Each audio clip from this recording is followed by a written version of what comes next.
Good afternoon, race fans, and welcome to round 3 of the NRL Season 7 Saturday Heats. I'm your main host, Floor Genius Gaming, back again to provide all the key moments in what could prove to be a crucial round for many of our hopeful drivers. Last week brought the drama by 2 intense races in round 2 for both Division A and B, separating the drivers even further from the top and bottom respectfully. Today could prove to be a turning point for those towards the bottom and could be make or break if they are to progress into the final in 3 weeks' time. It is certainly squeaky bum time. So facing this squeaky bum time with me as usual are the awesome duo alongside me, T-Case and Tatty. Firstly, good afternoon, T-Case. How are you and how excited are you feeling ahead of today? Oh, I'm doing well, Flood. Happy to be back in the booth with y'all. You know, we had great races last night, some incredible stuff happening, and I think it's going to be even more incredible today with what we have with Division A and B. It's going to be a very good time. Looking forward to it. How are you, sir? Yeah, I'm very good, thank you, and certainly can't wait. I am very excited ahead of both the races today. I think it could shake up a few of the grids. But Tatty, good to see you again. And how crucial is this round for the drivers today? Hey, Flawed, I'm doing great today. Thanks for asking. Pardon me. As for how crucial, I mean, it's in NRL, every round is crucial. We only get 4 of them. In the past, it was 3. There are no days off here. No, there certainly is not when a McNulty is responsible for these races. And yeah, can't wait to get stuck into today's races. But before we do, we need to give a big thank you to our NRL sponsors for this season, as without them, these broadcasts wouldn't be possible. So we would like to start off with thanking the DGDR podcast. This high-octane weekly podcast is where 4 drivers from the PDX Sim team take you inside the world of motorsport and sim racing. From breaking news to heated debates, wild stories to pro tips, these guys cover it with passion, humour, and just the right amount of chaos. For your podcast fix, these are available on all platforms with new weekly episodes dropped every Monday. Yeah, and before I get into Trails End, I would like to say that I get to be on that podcast on this Monday's episode. I've had a lot of fun with those boys. It'll be good. But also thank you to Trails End, of course, Trails End Custom Construction. We want to thank them for sponsoring the NRL this season. If you are in the beautiful city of Charlotte, North Carolina, or in the surrounding areas, and you feel your home doesn't really speak to you, then look no further than Trails End Custom Construction. This family-owned and operated company offers bespoke solutions, including furniture, home building, cabinets, much more. They will work closely with you to bring your dream home to life right before your very eyes and within budget. With nothing but 5-star reviews online, you can trust that your dream home is in great hands. And once again, that's Trails and Custom Construction, building the dream homes and cabinetry that tell your story. Thank you so much for your support this season. T-Case, can you read our last sponsor? Yeah, we got the OGs here. We want to say a big thanks to Hankey's Tavern, situated in the charming Old Town Florissant in St. Louis, Missouri. If great food, great drinks, and great company are what you're looking for, then look no further than Hankey's Tavern. If you're in the St. Louis area, then stop on by and watch the NRL broadcast live on their many large screen TVs. Let them know the NRL sent you. We also want to say a big thanks to Little J CPA, turning streams and side hustles into smart money moves. Whether you're building a small business, growing a brand, or cashing in on streaming income, we'll help you track earnings, maximize deductions, and keep more of what you've worked for. You focus on building, we handle the numbers. Back to you, Flawed. Thank you, T-Case, and thank you, Tessie, as well. So now I think it's time to look at what our Division B drivers have in store for them. So we are on the west coast of America, California, for the visit of Gran Turismo Folklore Grand Valley Highway. Track length is 3.1 miles with 18 turns. Drivers will be running the Ford Race Car 2018 Group 3 car, which features a 3.5-litre engine in this mid-engined rear-wheel drive car, producing 527 brake horsepower and weighing in at just 2,645 pounds, although BOP is enabled, which may change the weight and performance in these settings. There'll be a 10-minute qualifier ahead of a grid start full start check, running a 16-lap race here at the Grand Valley Highway. Race settings will feature a tyre wear multiplier at ×4, fuel consumption rate at ×3, a refill speed at 3 litres a second, and heavy mechanical damage. Tyres available are the racing softs and the medium slicks, with none of the tyres a requirement for this race. T-Case, can you remind us, the viewers, the format of our point scoring for this season, please? Absolutely, Flood. We follow an F1 model here at the NRL, with the race winner getting 25 points, second place 18 points, third place 15 points. Then it goes down from 12 points to 1 point for the top 10. You have to be in the top 10 to get a point. Also, for the fastest lap, 1 point is allocated to the fastest lap driver, assuming, or as long as they are in the top 10. And the top 14 drivers overall from the division on both days after round 4 will move on to the finals, where it's winner takes all.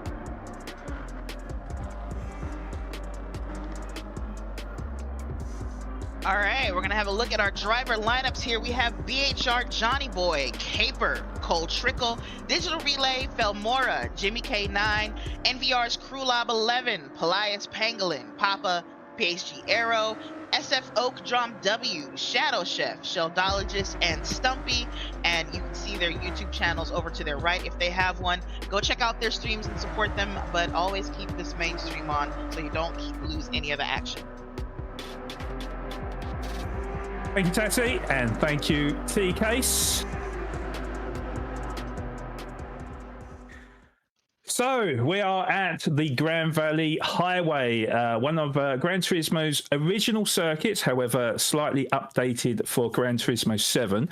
Now it's back to the bread and butter for the drivers, where they'll be using a Group 3 car, the Ford Race Car 2018 car, that is. It's kind of like business as usual for the drivers. However, in testing, I noticed that the tyre wear was very high, and it seems like there are particular challenges for the drivers, where basically they're going to have to manage the tires. But what are your thoughts on this combination and the struggles the drivers may go through in this race, T-Case? Yeah, it on paper it looks just like your typical daily race here on Gran Turismo. However, it is in the evening time. Track temps are going to be very low.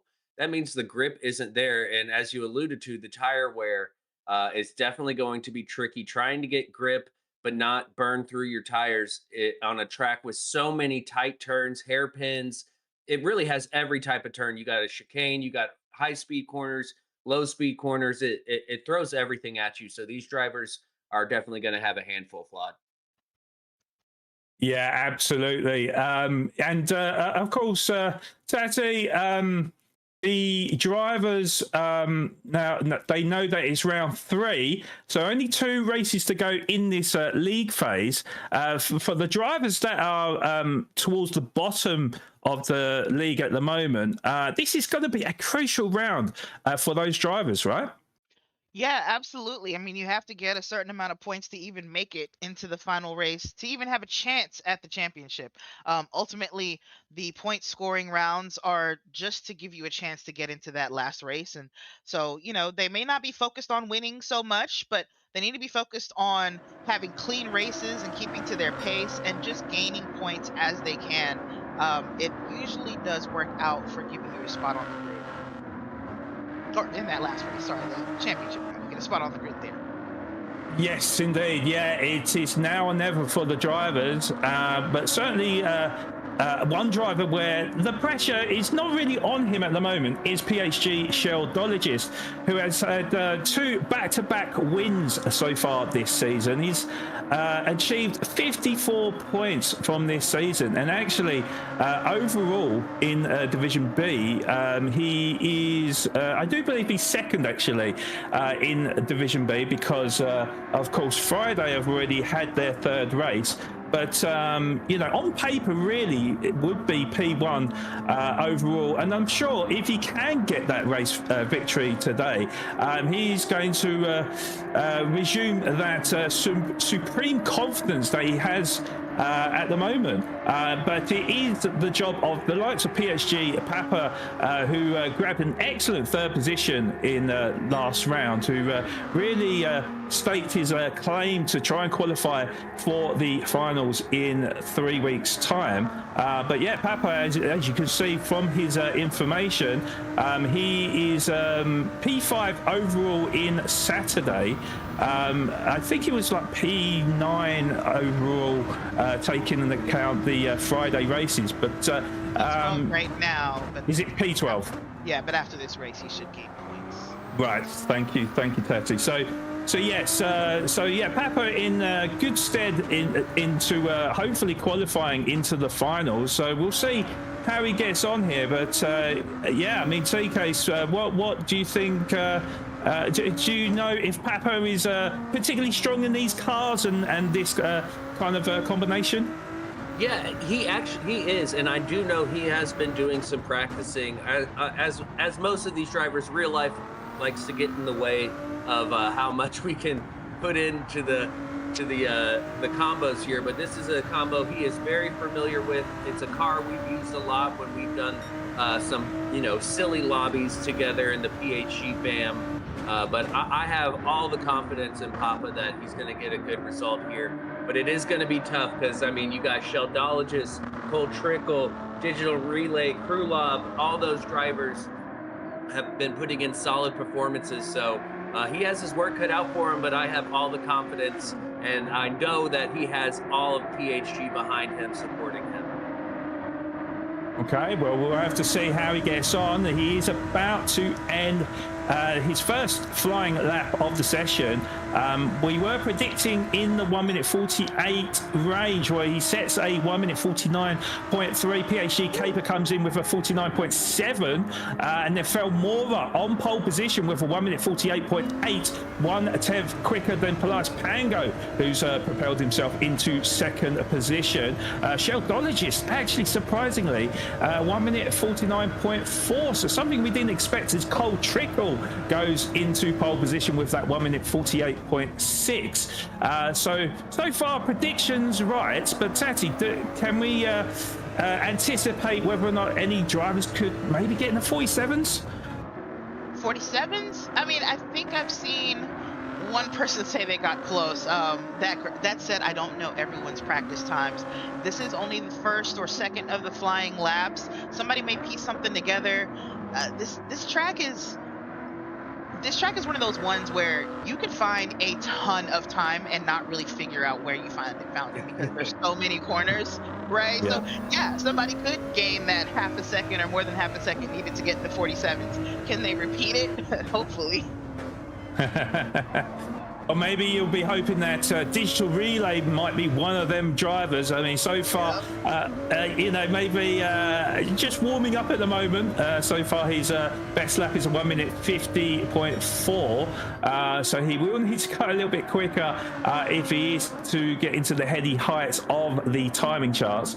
Actually, P11 because he's just been overtaken now. So he is on the last third of the lap now as we approach the tunnel, so we'll see if he can improve, because he is going to need to improve by nearly 2 seconds if he is going to challenge Cole Trickle that holds the pole position time at the moment. In fact, 1.7 seconds is the gap at the moment as he dives into the pits to get onto the new boost, I think, Tati. Yeah, I thought we were going to see a time there. I was wondering, I was looking at the tire where when you asked me about 47s, and I'm like, Fay Pit. It looks like he's going to do that right now. So I guess we'll probably see others dive in because we can see Stumpy right now definitely dealing with some wear. He doesn't even really seem to be hurt. Oh. That's definitely not fast. So I think Stumpy just planning to head into the pits anyway. Yeah, like that. That was good timing there, Tassie. Timing, right? It doesn't seem like he's in a hurry. Maybe he makes a pit stop at a wall. Let's see what happened here. Oh, just on the gas. Oh, and then, yep, dip that wheel in there. You got to be careful on those California highways. Yes, indeed. Luckily for him, we still have roughly about 3 minutes left of this qualifying session. So he did dive back into the pits. The unfortunate thing was that actually he's going to start with 100% of fuel again. So yeah, that could prove pivotal in reducing his time at the moment. Felmora, who we're looking on board with at the moment, he's just under 2/10 behind Cole Trickle, but he's having a pretty solid start to his season. 18 points he's accumulated so far from 2 races. One more good result from Felmora and he'll be hoping to qualify for the finals. So we'll see how he gets on. Now, I'm going to lay myself on the line and say that I think that 30 points will qualify you into the finals because, of course, this season we've got 4 rounds instead of the 3. I think it was roughly 20 points last time out. So I think maybe an extra 10 points will clinch it. I mean, what do you think, T-Case? Yeah, that definitely sounds about right. I don't like to get into any of that. My maths aren't so good. But I always trust you, Claude. You seem to know your maths very well, and I believe in you. So that's definitely a possibility. But it's just going to come down to who can make it to all 4 races. Is anybody going to have to miss? What kind of penalties might be applied from the stewards post race? All of that comes into play. But it is very, very tight, and I mean we have so many drivers, and now having 4 rounds, it's definitely creates more opportunity for some of the drivers than just having 3 rounds. But it's going to be tight. Yeah, it certainly is. Yeah, I'm just looking at the top 5 for Saturday at the moment. So Cole Trickle currently 2nd position. He's currently pole position in the qualifying here, but 2nd position in the league. So we're going about his business the right way. We've got Digital Relay in 3rd, Krulov in 4th, and Papa in 5th. So I don't see Krulov in this timing charts at the moment, and Digital Relay all the way down in, what was it, P11 last time we looked at him. So Polias Pangolin at the moment only 7 points, so he really needs a good result here. Top 3 will go a long way in his season, and currently is P3 in this qualifying session, just about 2.5 tenths of a second down on Cole Trickle's time. But we are coming through the tunnel. I think he might be able to get one more lap by the time he comes across the checkered line. So we're just approaching it now. He needs to beat a 48.9 to beat his previous best, and he beats it by 7,000th of a second. It's not going to be enough, as Felmora has just replaced him in 3rd position now. Krulov does improve to a 49.2 to move up into P8, but actually something that I did notice with Krulov is that his qualifying pace isn't actually that great, but when it comes to the race, it seems to make up many a position. So he seems to be a race tactician, I would say. What would you say, Tassie?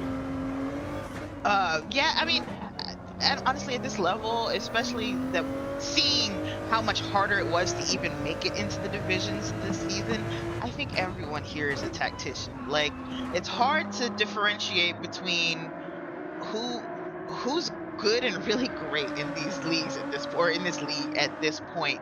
So yeah, I mean, yes, he's a tactical racer. I think everyone here is. We all race together, we all practice together, we all lean on each other to find out what the good strategy is, or what the right strategy is.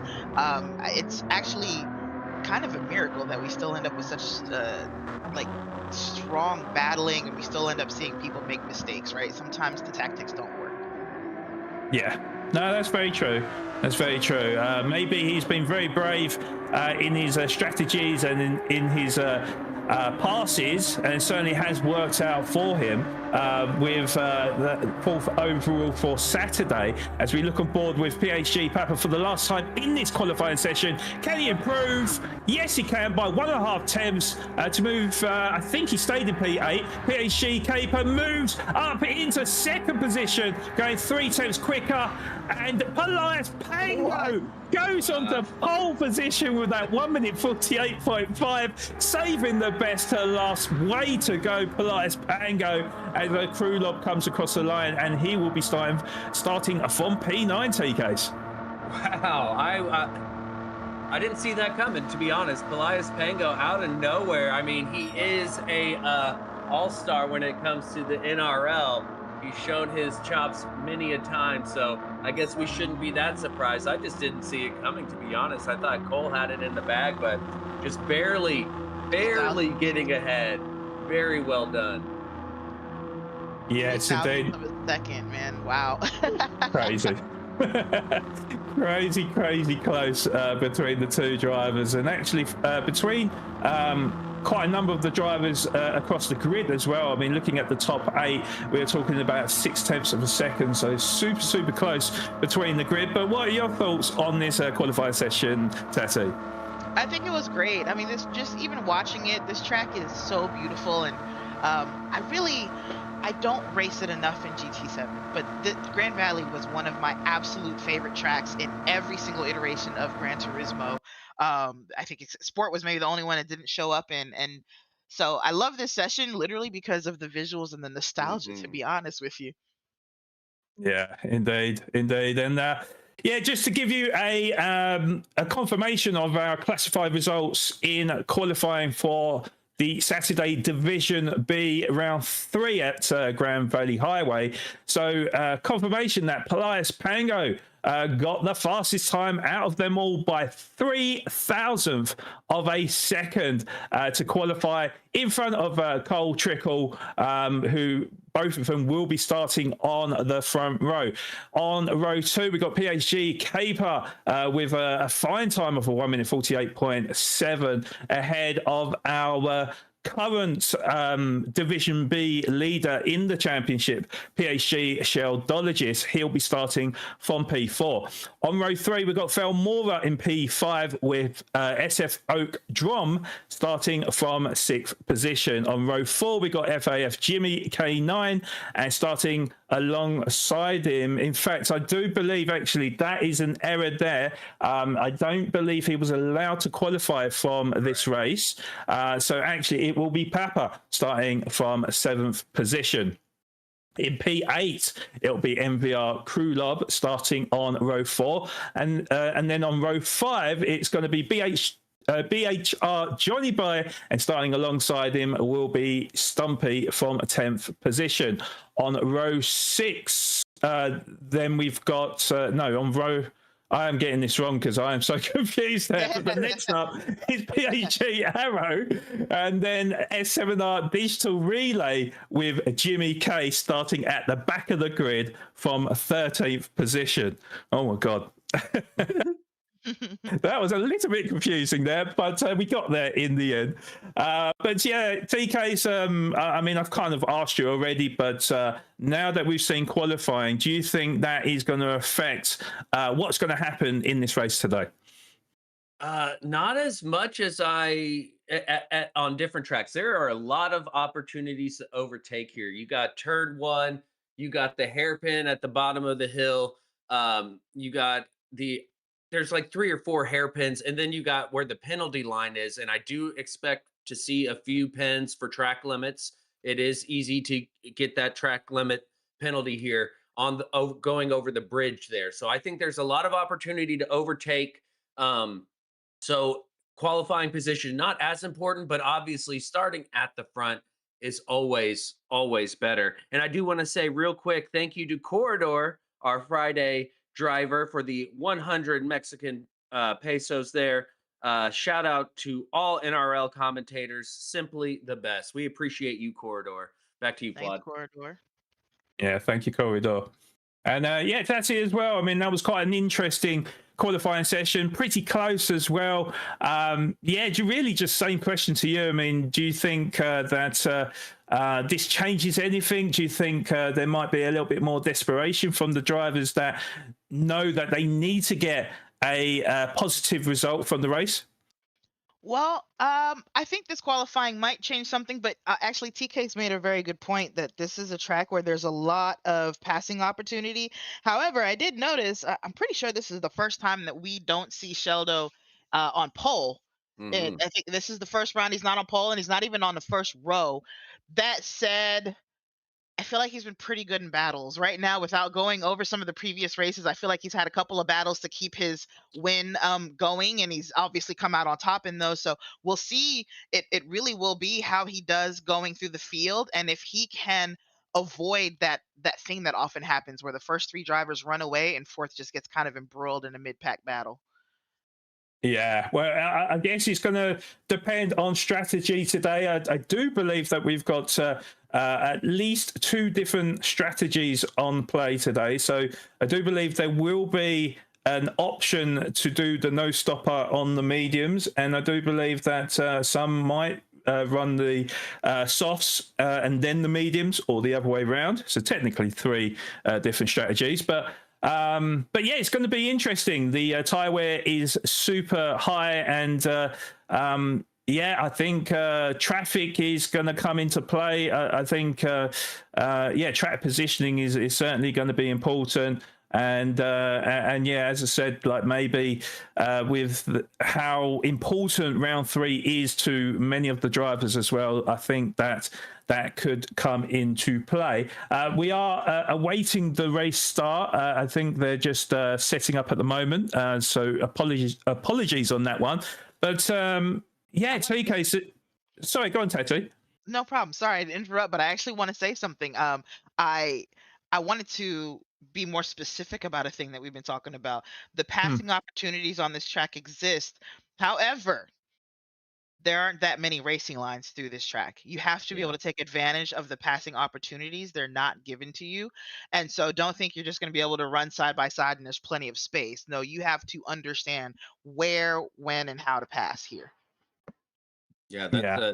that's a great point, because especially coming down the hill to the hairpin, there really is only one line. Otherwise, you're in the dirt or picking up a penalty, and it makes it very, very difficult. And talking about the strategies as well, I mean, from talking to the drivers, it seems like the no stopper is the way to go. But they're all doing that testing on their own. They're not doing it when they're in combat. When you're fighting another driver, it's a lot harder to save tires and to save fuel. So while I think most drivers will want to do the no stop, I don't know that all the drivers are going to be able to. And we also have heavy damage, of course, which will affect it, because there's no runoffs here. Maybe there's two runoff areas. The rest is walls or rock, right? Yeah. And as we saw in qualifying, a driver going straight into the rock. But I'll let you take it over, Flawed, as we get started on this race. Thank you, TK. Yes, so we have a full grid of drivers lined up as we await the 5 red lights. Lights are out, and away we go. And oh God, it looks like, who is it? Caper that didn't get the best of starts. There was a bit of commotion in the background as there was nowhere to go for, I do believe, Krulov.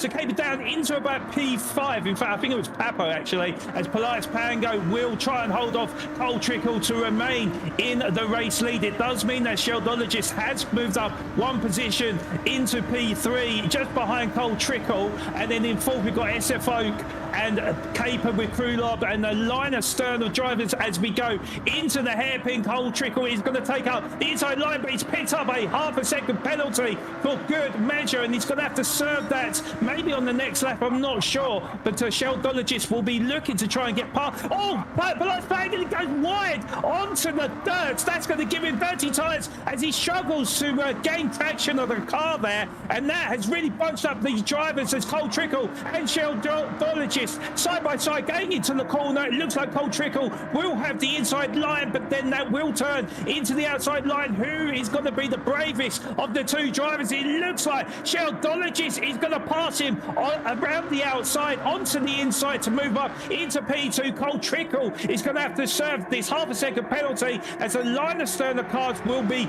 flashing past him with SF Oak, PhD Caper Papa all passing him before we got into the tunnel for Cole Trickle to move down into P6 TKs. Oh my goodness, what a start. Let's take a look at this again. You can see, just not prepared for the grid start there. Gets a little bump from behind. I wonder if that ended up causing damage. You can see Caper is one of the few drivers on the softs. I'm going through the grid right now, and Arrow and Caper are the only drivers on the softs. Everyone else is on the mediums quad. Right, thank you for the update there. So, yeah, it looks like quite a lot of the drivers may well be doing the no stoppers. We've got side by side in front. I think it's SF Oak and Caper. Caper's got the inside line. Oh, Papa goes wide as well. And Cole Trickle might get an opportunity here, but no, he won't take up that option. But Caper staying in front of SF Oak in P3 and P4, respectively. Cole Trickle as well, trying to recover from that nightmare he had on lap 1, so currently P6, but yeah, Caper, he is on the soft tyres, so he should be a driver that is faster than many of the drivers. As Belias Pango picks up a half-second penalty and near contact as well between him and Sheldologist fighting for the race lead. It looks like Sheldologist may resume the race lead once Belias Pango does take that half-second. What's happened there, TK? P13, SF Oak went into the barriers or barricades, if you will. Let's take a look at this again. In P4, going through the section I like to call the little dance section, and he just loses it on the throttle and goes straight into that mountain there, if you will. Unfortunate, big drop there. And there we go, side by side, Caper up into the lead, using those soft tires to take advantage. Sheldologist falling back into P2 quad. Yes, indeed. Yeah, Caper taking... Well, actually, I thought Caper was going to resume the lead, but they went side by side going into the tunnel, and Caper had to defend hard from Sheldologist, and he does stay in the lead of the race with Sheldologist, where he will be firmly in that slipstream of PHG Caper. So we'll see how close they will be as we go into the braking zone of lap 3 of the hairpin. Yeah, Sheldologist closing the gap to within 0.3 of a second, but I don't think it's going to be enough, so they are going to remain a line astern as we come through the right-hander into this technical section. Belias Pango trying to challenge Sheldologist for that second position, but he's going to have to remain on his exhaust for the time being. But it's going to be interesting as we go into the braking zone for the hairpin, and Sheldologist, I think, has just about covered him off. That was something else. I thought there was commotion. There might be commotion there, TK. I can't see what's happening. Was there any commotion in the background? It looked like it was going to be, but everybody kept it together. No contact. It just was too wide going into the hairpin, which is always scary. So good, really clean driving by these racers. This is tight all the way from P1 back to P10 or P11. No, P12, excuse me, all the way back. Everybody just bumper to bumper and keeping it clean. This is some incredible racing we're seeing here in the NRL. Yeah, certainly. The NRL never lets us down for all the exciting racing action that is being displayed in front of your very own eyes, guys. But yeah, certainly very, very close. A line astern of, 12 cars, really. So very, very tight between the grid at the moment. It could go either way. And certainly as we approach the long straight now, it looks like we could see some movers and shakers across the grid as we look on board with FAF Jimmy, who really needs a good result from this race. Of course, didn't get to qualify in this race. He knows that really anything less than a P5 is not good enough for him. So we'll see how he gets on in this race as PSG Arrow pulls to the inside of FAF Jimmy to defend that P9. But yeah, Jimmy, he's going to have to make some moves sooner rather than later. He's got Krulov behind him in P11 and Digital Relay in P12. Maybe two drivers we don't expect to see that far down the grid at the moment. But of course, Krulov has been rather consistent so far in this Division B Saturdays, as we got side by side with Police Pango and Sheldologist. But Sheldologist should be able to hold off Police Pango for that second position for the time being, as two do not go into one. But Police Pango is gonna put Sheldologist under immense pressure right now. But it's certainly very intense at the moment, Teddy. Yeah, I mean, and those two fighting obviously is helping Caper. Caper did what he had to do to keep Sheldologist behind him. He's on the soft, and Sheldo's on the medium, so he would have been stuck at Sheldo's pace and unable to use those soft tires and had to pit. But I don't see that he's running away from these two either, so maybe he's trying to save those softs, but I wonder what is the advantage if you're not able to get away from the pack. Arrow's in the same boat. He's like stuck in P9 with the soft tires doing absolutely nothing for him. Yeah. No, it's a good call from you there, because in testing I only managed to get about 6 or 7 laps out of them softs. So by the time you sort of get onto lap 5, which we're approaching now, that's when the mediums start coming into play in terms of pace. Caper, I mean, yes, it's looking good at the moment, but once he does pit, and with so many drivers that looks like they're going to be on the no stopper, could sink all the way down to the back of the grid, and then he'll have it all to do from there. So it's very, very difficult to predict what's going to happen here. It could come down to how much battling goes on the circuit. As a Sheldologist, he did try to show a nose up the inside of PhD Caper, maybe just to let him know that he's there, and just to try and put him off his driving. We'll see if that does affect him or not. But yeah, Sheldologist, we know he's an absolute masterclass of a driver, and certainly I'm sure that this race plan is it's starting to work out for him, I think, TK's.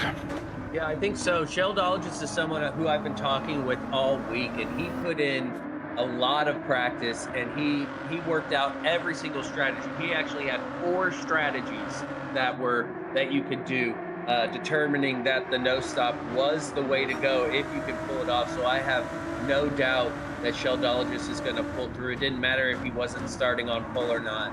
He was able to work his way up to P2, being the fastest of the medium drivers. So I think Sheldo is in a very good place to win this race. Yeah, indeed. I did see side by side in the background. I couldn't quite work out who it was, but I think it was from about P10 downwards, I think. It does look like Jimmy's actually made up a position as well, because last time we looked at him, he was P10, but he's now P9. I mean, they're certainly bunched up, but yeah, at the moment, difficult one to call here with so many drivers on the same strategy. Caper, you can see he's still in the lead, but I think his tyres are starting to die here. I mean, TKs, I think you've got a better perspective. Yeah. How's his tyres looking at the moment? Yeah, not great, Bob. Not great. The front left is halfway down. You can see it there on your screen. Arrow, the other driver on the softs, is in the same boat. Those tires are starting to wear, and you can see the pressure there from Sheldologist, just able to carry more speed through these flowing corners, and going to be able to get on the throttle much quicker, Flood. Okay, yeah, I mean, we can see it in front of us now, and of course these sort of medium speed corners, and they're very long corners as well. really do affect the front tires of this Ford race car. Once obviously this car is quite a heavy car, so once they get into that degradation, that's when the car becomes very difficult to turn. Now Sheldologist, I think he's just biding his time, and the right opportunity will arise once we get onto this straight. Just needs a good exit from the chicane, which he does. Police Pango also staying in tow of Sheldologist as well, so the top three kind of pulling away from the drivers behind. Papa will be the next in line in P4, with Cole Trickle, who has made up a position into P5, and Johnny Boy in 6th position. The gap is 0.4 of a second between Sheldologist and Police Pango, but Caper's still in the race lead. So I think, and what I can work out is that Sheldologist may be saving a bit of fuel, because that is also a ploy that the drivers will need to do. Try and save some fuel and not spend so much time in the pit lane there, Tati. Yeah, that's correct.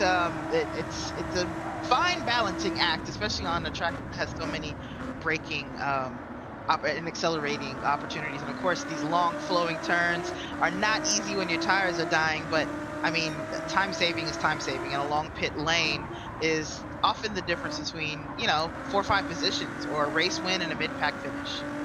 I think it's 20 seconds that you lose having to pit in comparison to folks staying out on the mediums, right? Yes, roughly, and that's not even taking into account the fuel. So that is just literally changing the tires from the pit entry to the exit. So certainly very, very tight. And Jimmy now moving up into P8 now. So it does look like Arrow is suffering with them tires. He has now got Krulov for company as well, just behind him in 10th position.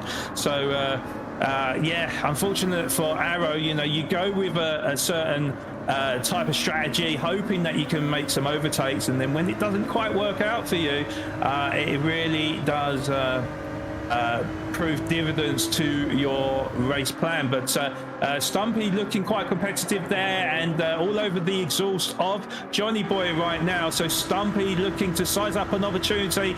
Johnny Boy is going to take up the inside line, so Stumpy is going to have to do it the hard way round, around the outside. Can he make it stick for him? That is the question as we go into the braking zone. They're still side by side. They're still side by side as Stumpy keeps it away from the fencing on the inside, and Stumpy makes it work for him with an absolutely phenomenal overtaking maneuver on Johnny Boy to move up into P6. T-Case. Yes, the sound of excitement. He went round the outside right there. That was beautiful. You don't expect that, especially in turn one like that. That was very impressive of him to make the move. And I've been keeping an eye up front, as we see now on the screen. Dude, it is P1 through 6 here fighting for the lead. Incredible, Claude. Incredible. Yeah, because you can see that with Caper's dying tires, it's really bunched up to the drivers, and Police Pango looks to stick a nose up the inside, but that will turn to the outside. So Sheldologist is going to defend from Police Pango and will hold on to that second position. But what that has done is that between about 6-7 drivers, has really bunched them up to within about 2 or 3 seconds. So this is where things get very, very tasty, and this is where we could see a little bit of action here, Tassie. Yeah, absolutely. I mean, eventually drivers are either going to get impatient, or accidents happen. You're close to somebody's slipstream. Caper doing a good job in slowing down those drivers, right? Like taking away the advantage the mediums have at this point in the race. He still has to pit. He's not going to be able to compete and keep them like this until the end of the race. But some of that, and he pits now. I was going to say some of that advantage for these drivers is gone. They've definitely lost several seconds being behind him, slowing down the rest of the pack and giving him a chance to come back out, maybe in a decent position to finish out this race strong with those soft tires. Assuming he gets back on softs. Cole Trickle around the outside of Police Pango there. So just when we thought Police Pango was challenging Sheldologist, that was Cole Trickle. He saw a gap, he took it and moves up into second position. I don't know if we got the replay of that, but it was a very sneaky move by Cole Trickle, and yeah, certainly a very smart move from Cole Trickle. I think we just about missed it there, unfortunately, but yeah, it was I think it caught us all unawares there, and certainly caught Police Pango cold there. So yeah, Cole Trickle up into second position, and I would say that this is your usual top two drivers now, TKs. Yep, it's business as usual here at the NRL. We got Sheldo, Cole Trickle, and Police Pango. Papa, impressively, he had fallen back due to a penalty, but with the pit stop there of, oh my goodness, I can't even, of Caper, allowed him to gain that position back. So it's looking very positive for the drivers on the no stop for sure, Flood. Yeah, and yeah, so it's looking like, I think from what I can make out, is Caper and probably Arrow are doing the one-stop softs, because they ran 8 laps, didn't they? Yeah. Not soft. So you know, it is time that they do need to make up, and they can't really make an error. It's like doing a time trial, doing lap after lap after lap, and then hoping in the sort of the last laps of the stint that they're able to make up that ground and make passes, maybe relying on some mistakes from the drivers. But I do feel like from what I've seen is that the medium no stop, having that you're going to have to make up 20 seconds from making that pit stop, it seems like a bit of a tall order, I think, Tati. Yeah, absolutely. But you know, we talked about the mediums having the advantage if everything goes perfectly. You mentioned earlier in the race, or in the broadcast at least, that you know, these drivers haven't practiced that with other drivers. The time delta, there's a word I'm looking for here that I can't find, but anyway, it's going to be different. It just is, because you've had to deal with traffic and you haven't been able to take optimum lines everywhere. You've probably scrubbed those tires a little bit more than you did in practice. So he may have more of an advantage than we think coming out with fresh sauce. And y'all, sorry, go on. What happened when everybody was pitting, Jimmy K9 had a little bit of a wiggle coming out of the chicane during that kind of flurry of pit stops. Ended up picking up damage, so he had to pit on the medium. So he is doing a medium stint. So unfortunate for Jimmy K9 with the qualifying ban. He was doing well, but unfortunately had to take an extra pit stop that he did not need. Yeah, that is rather unfortunate, because being on the less grippy tire and having to make that pit stop, it kind of throws that strategy out. We've got Sheldologist who, I thought he was going to go diving into the pit, but it looks like a little bit of mind games going on here, as Cole Trickle gets a good run, gets the overspeed, but he is going to have to go around the outside if he's going to succeed with the overtake, and Sheldologist perfectly positions his car right in the way of Cole Trickle to hold on to that race lead, TKs. Indeed, this is a great battle between the Canadians here up at the front, putting on a show for us, looking very good. And I love that we're getting to see those lights come on these Ford GTs here. They look so cool in the dark as the sun is setting. Track temperatures are going to be cooling down. That's going to be less grip. And look at Polias's tires there. I don't know how he's going to make it to the end. What do you think about that, Tati? Yeah, it's not looking great, you know. Again, well, we already knew that it was going to be very tight on the tires anyway. It's gonna be marginal. You're going to come in with dead tires if you were able to pull off the no stop. So I'm not surprised they look like this 11 laps into 16, you know. By the way, before I pass it back, I'm with you. I love seeing these cars at night. This was one of the coolest cars to drop in the GTLM GTE era. I really miss that era. Those cars were amazing. So this is, I love this thing. This is a great race going into the nighttime. Indeed, and Ford just announced that they are coming back to WEC, I believe in 2028. they're going to have a hypercar to battle. So hopefully they come up with something cool like this to see. Hey, Ford and what oh my gosh, Grand Am.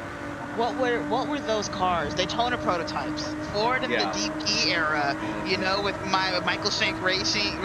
Yeah. Sorry to cut you off. Sorry to cut you off, guys. Sorry to cut you off. So Johnny Boy trying to fend off Felmora. Felmora got a great run out of the tunnel. He's going to be showing the outside line. Can he be brave around it? Oh, we got one off, and that is Pepper off. And Papa, well, he loses a position to Stumpy. He's going to have 30 tyres as well, so he's not going to have the grip as we go through the S's now. But Johnny Boy really closing up to the back of Papa, who was able to hold off Felmora for the time being. But as we go into the braking zone for the hairpin, Papa goes deep.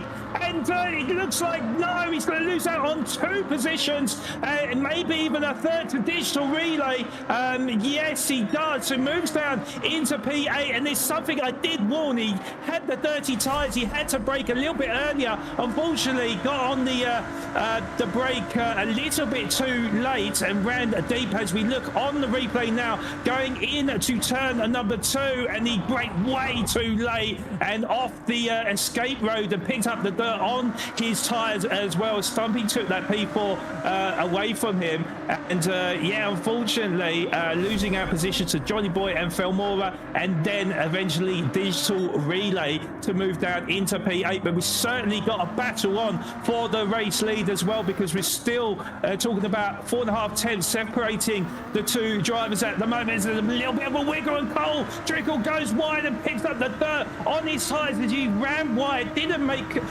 contact with the wall on the outside, but Sheldonagis is going to peel away in the race lead, and I think Cole Trickle just about staying in that slipstream, I think, Tati.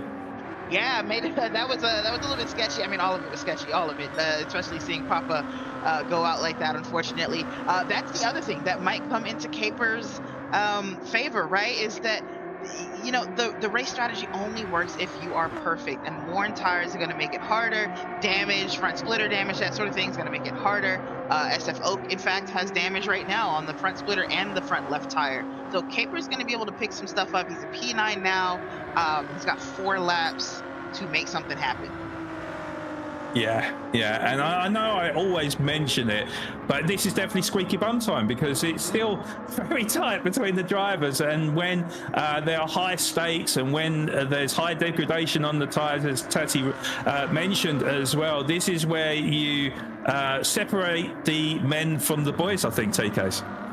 Yeah, indeed. The grown-ups from the children is definitely happening here. There's a battle for P5. It has calmed down now. Felmora and Johnny Boy were putting it together pretty closely. These drivers haven't gotten a break. They just haven't had a chance to breathe. They've had a driver on their bumper. They've had a driver ahead of them the whole time. And that is just, I mean, you guys know it is so stressful. You can't think. I mean, you just have to stay focused. And when you look at Felmora's tire wear, they're trying to keep it together. They're trying to fight for position, and they have no grip. As the brakes just glow in the darkness, you can see how little grip there is out there, Flood. Very impressed by all these drivers. You know what, Flood? Just keeping in mind that this is a family broadcast, I just want to say that I really enjoy Squeaky Bum Time with you. I just got to say, it's fun every season. It's fun every season. I mean, that is the PG rated version of the meaning of it, I think. That's right. That's right. Johnny Boy having to go back in the pits for fresh medium, so that's another pit stop for Johnny Boy. Actually, I think he's going to take the soft, so Johnny Boy in the pits. That's yeah. Pit stop? No, I got confused with Jimmy, who is pitted once already. So Johnny, Jimmy, Caper, and Arrow have all taken a pit stop. Yeah, and I mean, obviously, when we're looking at the tyre wear of Sheldonagis at the moment, I mean, he's got barely anything left on that front left tyre. He's going to have to nurse that car around with 2.5 laps remaining. So it is going to be so tight. And this is something I did something that I did see in testing was how quickly them tyres did die, and I mean, by the time we get to lap 16, those that haven't really saved on their tyres have gone to run a very slow lap, and this is where positions could change in an instant, as we've got Felmora getting a good run on Stumpy. Stumpy has allowed Felmora the space on the inside line, so Felmora should take that fourth position away from Stumpy, and he gets on the brakes perfectly to move up into P4. Stumpy in P5, but again, looking at that tyre wear, it's so tight. 2 laps remaining. I mean, this is the stage of the race where it's like, do we pit for new tyres, or do we take the chance and maybe get onto the last lap where we've got no tyres whatsoever, TKs? Yeah, I think that's what you have to do. As we see in the picture-in-picture, the battle for the lead is on. If you pit, you're not going to make up the ground, even if these guys are driving on no tires. Just the loss that you're going to have in the traffic you're going to have to battle through, you might as well just try to make it to the end, as Cole Trickle, with decent tire wear, as about the same as Sheldologist, is applying the pressure. So I think you have to stay out and just risk it. Risk it for a chocolate biscuit. Yes, I got it. I've got it. Yeah, so, certainly, Sheldologist and Cole Trickle, they have been doing their utmost to preserve them tyres, and it's looking like, as long as they don't battle, it looks like that. I think they could preserve them tyres to the end. We saw Police Pango, though. He had, like, a little sliver on that front left tyre, and you can see him going wide in the picture-in-picture there, and now trying to fend off Felmora, that is applying all types of pressure to him. Felmora might be in the same position as him. TK, so I know that you've got the camera, so how are their tyres looking at the moment? They're all about the same, Flood. They're all about the same. And Felmora, while he's focusing ahead, that's allowing Stumpy, with a little bit better grip, to apply pressure. And now, sure enough, Stumpy is trying to make a move on Felmora. It's all popping off here as we're about to start the final lap of this race. Nobody has a chance to breathe, Claude. Yeah, they're really bunching up going through the exit of that tunnel. Police Pango leading that trainer class, currently in the last step on the podium. You can see there's nothing left on that front left tyre. When they go into the braking zone, can they keep control of the car? I think Felmora is taking up the inside line, and it looks like Stumpy is following suit as well. There's a little bit of contact as well as we go 3 wide into the right-hander. Felmora leads ahead of Stumpy, with Police Pango moving down into P5, but he's got nothing on that front left tyre as we go onto the last lap, as you said, TKs. So it's about survival now as Felmora tries to hold up Stumpy, and Stumpy goes wide over the gravel and then going into the braking zone. I mean, we can see that Stumpy has picked up a half-second penalty, with Police Pango going wide and into the kitty litter, meaning Digital Relay up into P5, Papa into P6, Caper in P7, and now Police Pango down into P8, Tati. Wow, that is insane. That just all fell apart in literally a lap and a half here. He was in podium contention, and now P8. I looked away for a moment. I looked away for a moment and messed up. Yeah, no, it's certainly very, very tight. And still, we can't predict who the winner is going to be of this round 3 Division B race, as Sheldologist in a prime position at the moment. But Cole Trickle, he knows this chicane is the most important of them all. He needs to get a good exit, and a good exit he does get out of it, as he remains 2 tenths behind. It could be a photo finish at the end here, as Sheldologist is looking to try and hold him off. He's going to go super defensive. Can Cole Trickle take advantage here, especially with low fuel as well? And Sheldologist, if he does hold on to the race lead, it'll be 3 back-to-back wins, which he does by half a tenth of a second. Cole Trickle takes second position. Felmora is trying to fend off Digital Relay, who's moved up into P4, and that is how they're going to finish, with Stumpy in P5, P6 Papa, PHG Caper in P7, and Polaris Pango, what could have been for him, finishes in P8 with Krulov in P9, PSG Arrow in P10, and Johnny Boy trying to fend off Jimmy in 12th. They're going to be side by side, but Johnny Boy is going to hold on to P11, Jimmy in P12, and SF Oak in P13. What a wild race we just seen there, Tattoo. Yeah, that was, oh man, very, very close in the end there, which we kind of expected. I mean, it stayed close the entire race, which is definitely nice to see on such a big track with a small grid. But again, just par for the course in NRL. Yes, indeed. And TKs as well, what are your thoughts? What? That was insane. I mean, it was nonstop battles. I mean, you see all the different strategies play out clearly. The no stopper was the play, but I mean, what a roller coaster of a race we just saw there. Oh man, the NRL never disappoints, Flawed. No, I 100% agree with you there.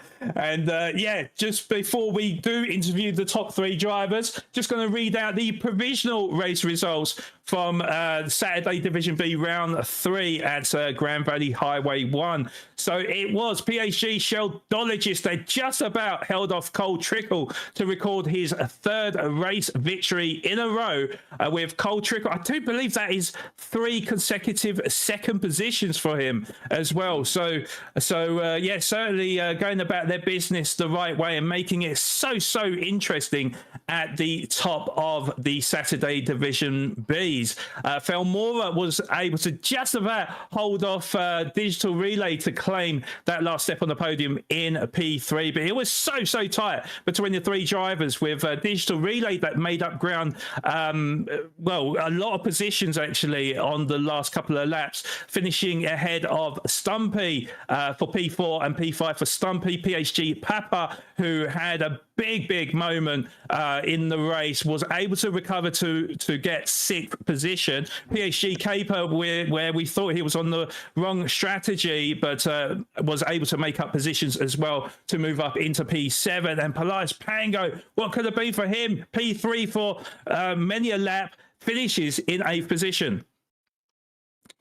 In 9th was NVR Krulov, and PSG Arrow finishes in a top 10 position. That rounds off our points for the drivers in Division B for this Saturday heat. But Johnny Boy finishes in 11th, just about, and finishes in front of Jimmy K by not even a 10th of a second. So close between them two, with SF Oak Drom in 13th position. Woo! Right. A couple things, if I can point out, I got some notes here. This is just absolutely insane. So Arrow doing the what would we say, the wrong strategy, was still able to move up 1 position and get into the top 10. But then we have drivers like sorry, I have it here. Stumpy moving up from P10 to P5.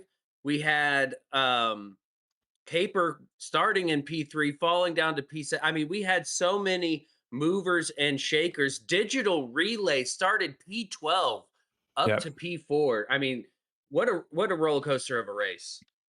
It certainly was.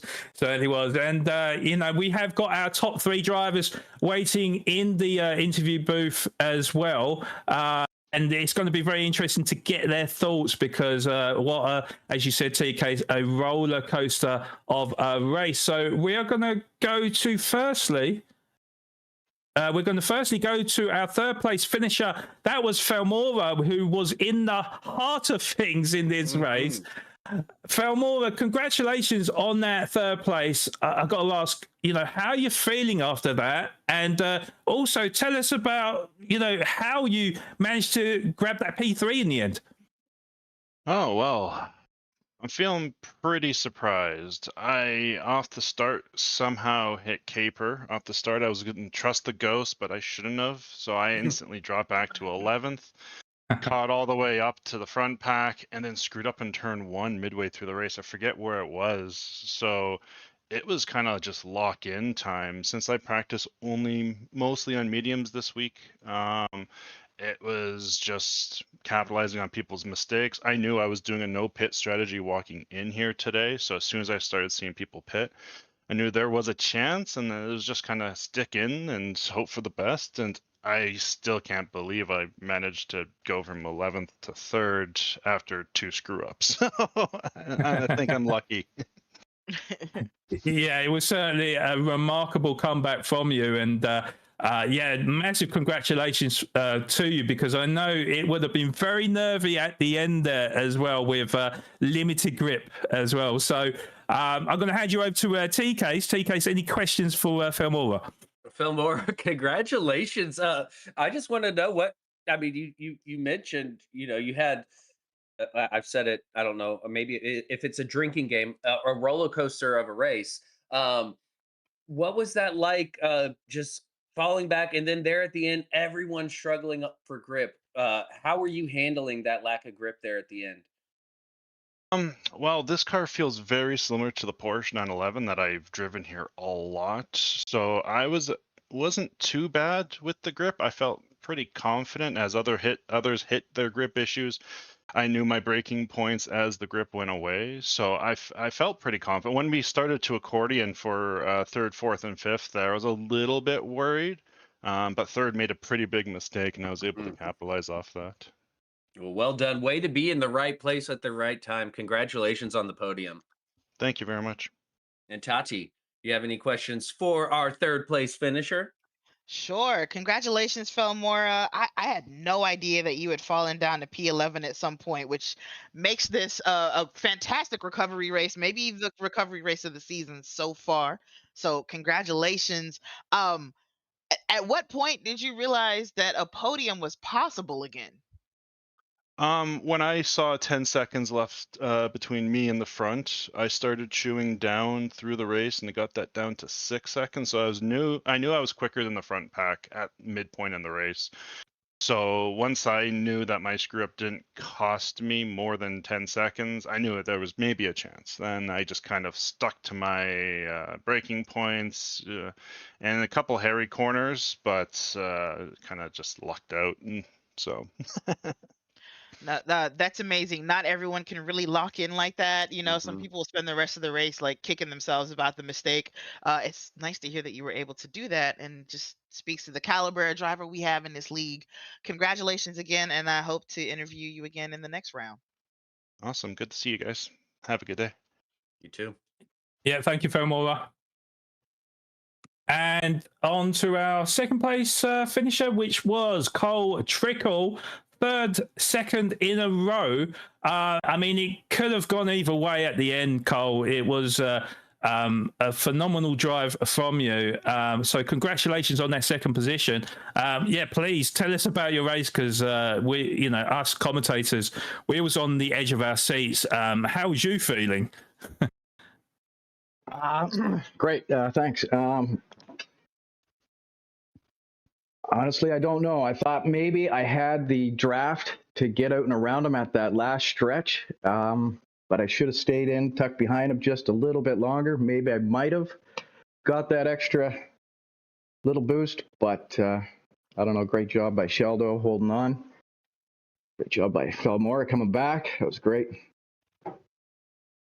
Yeah, it was certainly very touchy at the end. We saw that your tires were, may have had like a sliver of grip left. So it was a great composure from you, and almost a photo finish at the end. So congratulations on a great performance from you. Tati, have you got any thoughts or questions to our second place finisher?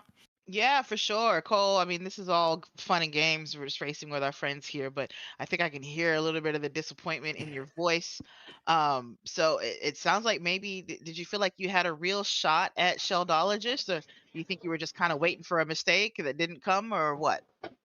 Yeah, I did. I thought maybe earlier in the last lap there, actually the second last lap, I wanted to get in my nose and beside him, but I just couldn't. He was able to close the door just in time, so I couldn't get beside him to battle him. It's not an easy place to battle, too wide. Some of it's quite narrow with the walls. So definitely on the last lap there, I thought I definitely had that draft coming in behind him out of the chicane there, but Got it. not Yep. today. Not today. Not today. Two more rounds, or sorry, one more round, and then of course a finals round. So maybe you'll get your chance here. Congratulations on second place. Thank you very much. Flawed, or sorry, P-Case. I don't think you Yeah. have. Cole, congratulations, man. So, a fun stat for you: you were the only driver to finish where you started. Every other driver either moved up or moved down.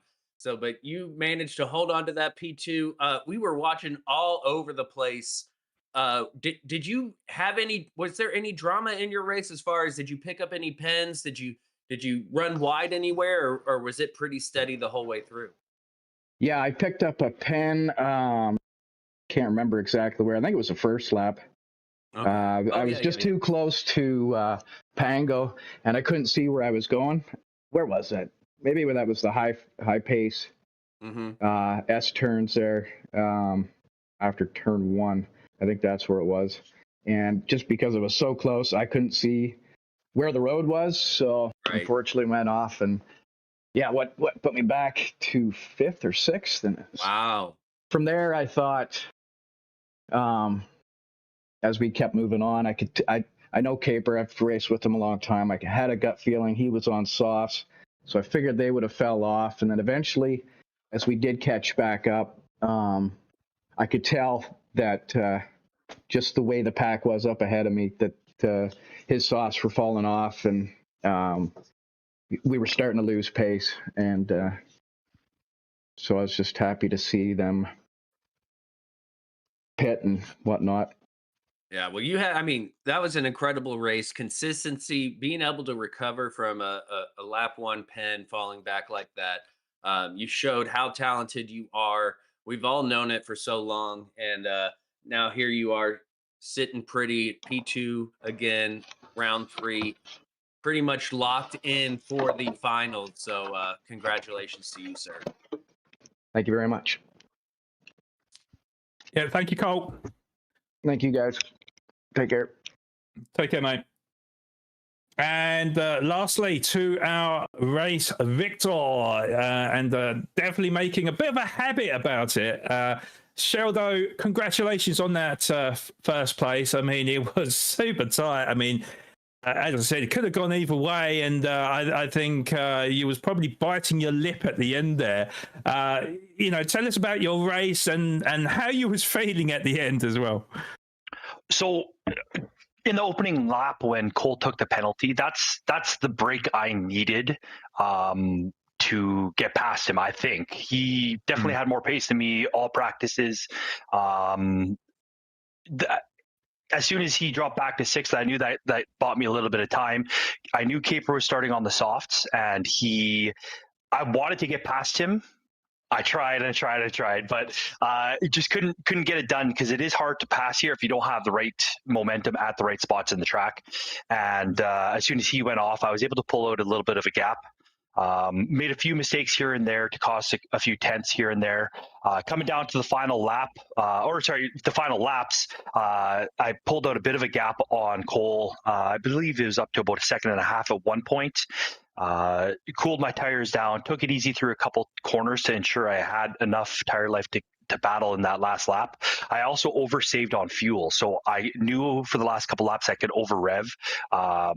Not sure what he ended at for fuel, but I coming down that last chicane onto the final sector into the finish line, got a bad run, needed to protect a little bit. I wanted to ensure I was on the right side of the pit straight to try and cut the wind down the wall, because the wind was coming from the pit side. So if I could try and negate some of his slipstream by negating some of the wind hitting my car, that's why I was all the way over to the right. And I just looked at a picture here, and we were a car length apart after a half-hour race. Cole, Attaby, buddy, that was such an awesome race. Fun stuff, clean, hard racing. Really appreciate it. Yeah, I mean, we could definitely say on that last straight that you did whatever it took to basically finishing first. So definitely, we can see that if you hadn't have done that, I think Cole Trickle may have. Probably took that race victory away from you, but he didn't. You got first, so congratulations to you on 3 in a row. So well done to you. And T-Case, any questions for our race winner today? Well, I have a ton because I've never thought about the wind while I'm racing and how to negate slipstream. So it shows why Sheldologist, one of many reasons why you are way quicker than I am. Congratulations, Shell. I mean, you've just been dominating the Saturday Division B. Were you? I guess you mentioned that Cole had more pace in practice, but were you surprised starting in P4, or was that kind of expected for you? It was pretty expected. I was expecting to be 4, 5, or 6. I just needed to pick my way through in the first couple laps. I knew my race pace on mediums was solid, just with the practice lobbies we had through the week. I knew I could make up positions with everybody but Cole, I think. Just needed to keep it clean.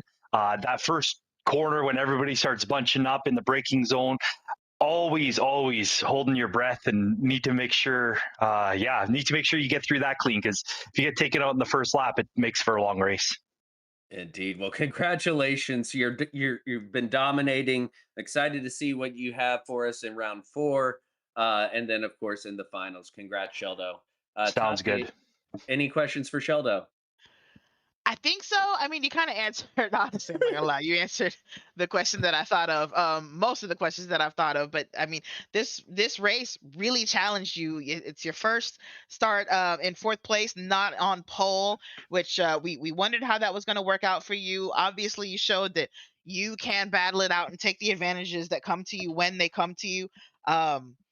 You spent this entire race pretty much battling with Cole specifically, and you mentioned that his half-second penalty that he took in lap 1 was the opening you needed, which sounds right because you only beat him by like half a tenth or so there. I mean, who do you think is your biggest competition going into this championship? Would it be someone like, I don't know, Cole? Into the finals?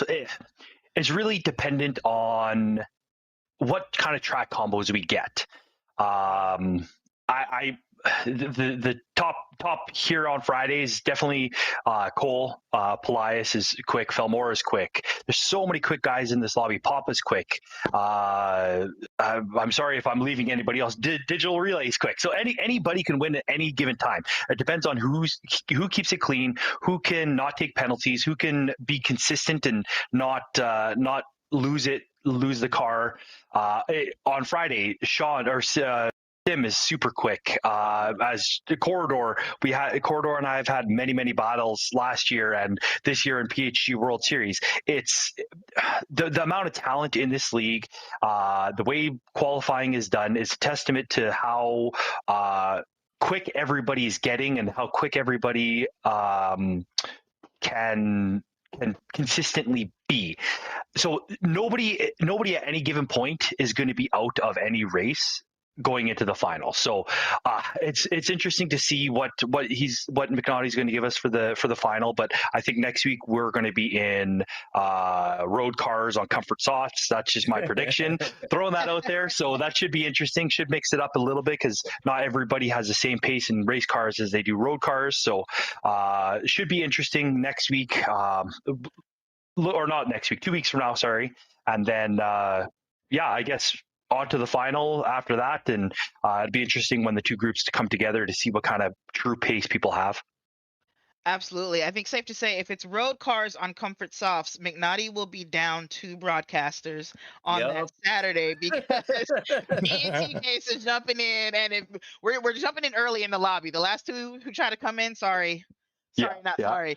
But I mean, it might be sport softs too. I don't know. So it could be something like that. He's going to throw us a curveball for sure. I'll let you guys race if it's sports softs. If it comforts, I'm in there. But you know what, Sheldo?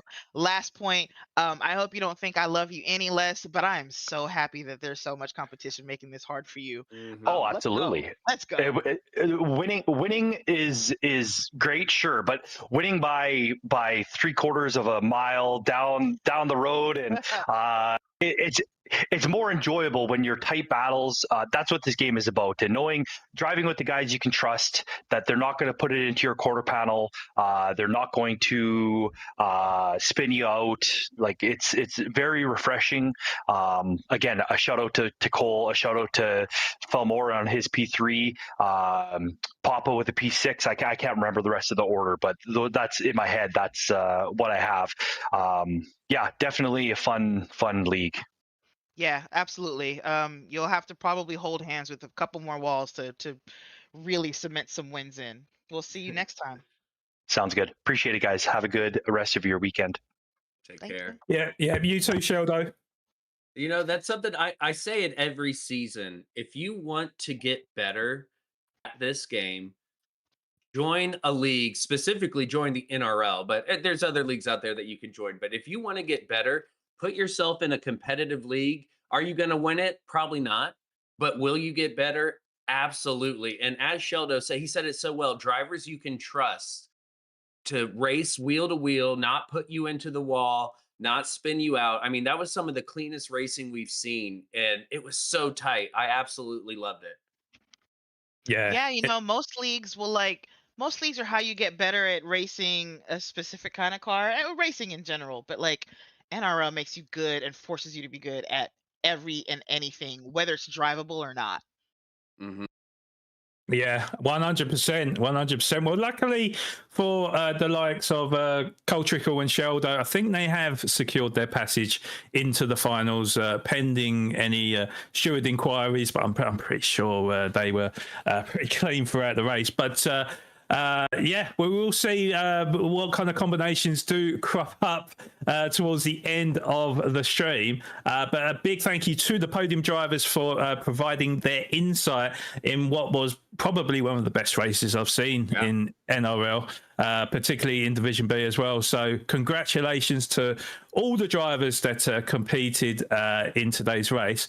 But yeah, we're going to go for a quick break. So when we do come back, we'll see how that race has affected things in Division B after 3 races with our provisional standings. And then it'll be the turn of the Division A drivers for their round 3 race today. So don't go anywhere. We'll be back very soon.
Witness a lakefront transformation right here in the Point. And you may not believe it, but just last year, this home was down to the studs.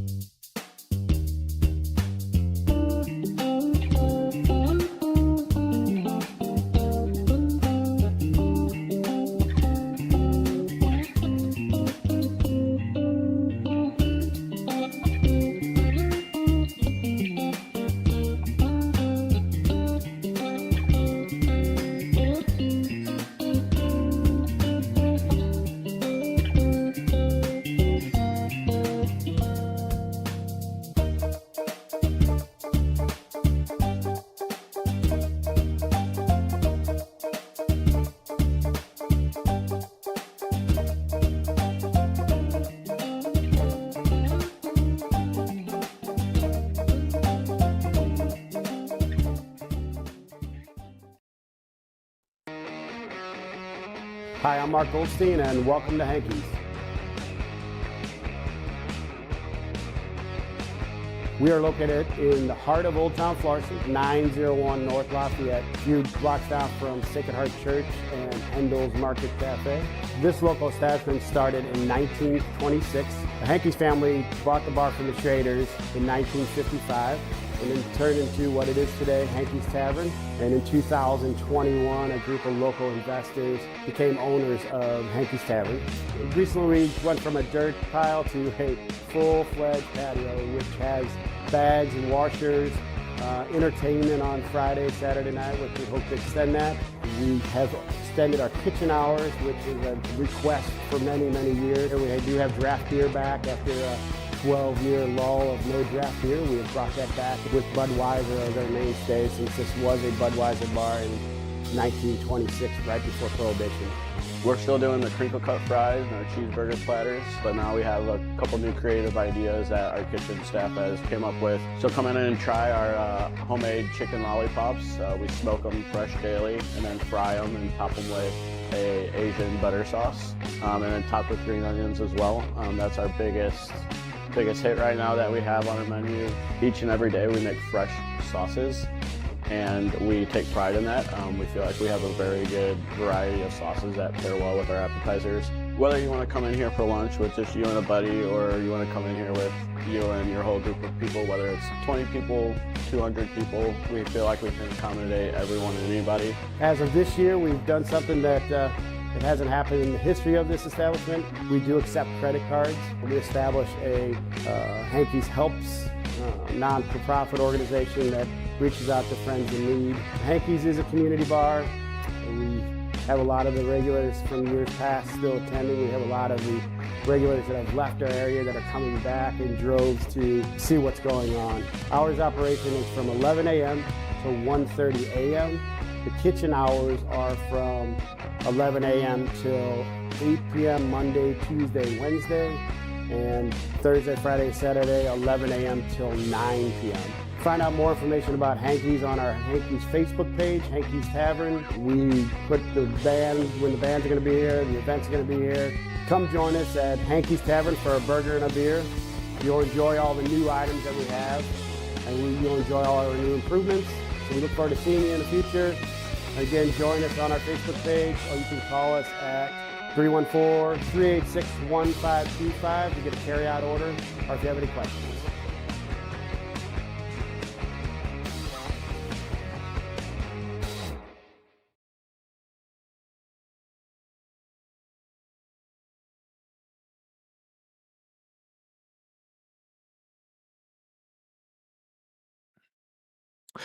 Welcome back, everyone. Hope you're all ready for some intense racing. But before we do dive into round 3 of Saturday's Division A, here's a quick rundown of the provisional standings of Division B after 3 races. So over to you, Tati.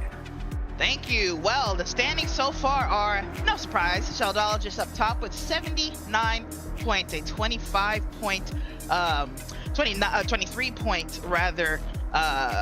boon over Cole Trickle, who's in second with 57 points. Digital Relay sits in third with 37 points. Belmore is in fourth with 33 points. Papa in fifth with 27 points. Crew Lob sits in sixth with 25 points. Caper in seventh with 19 points.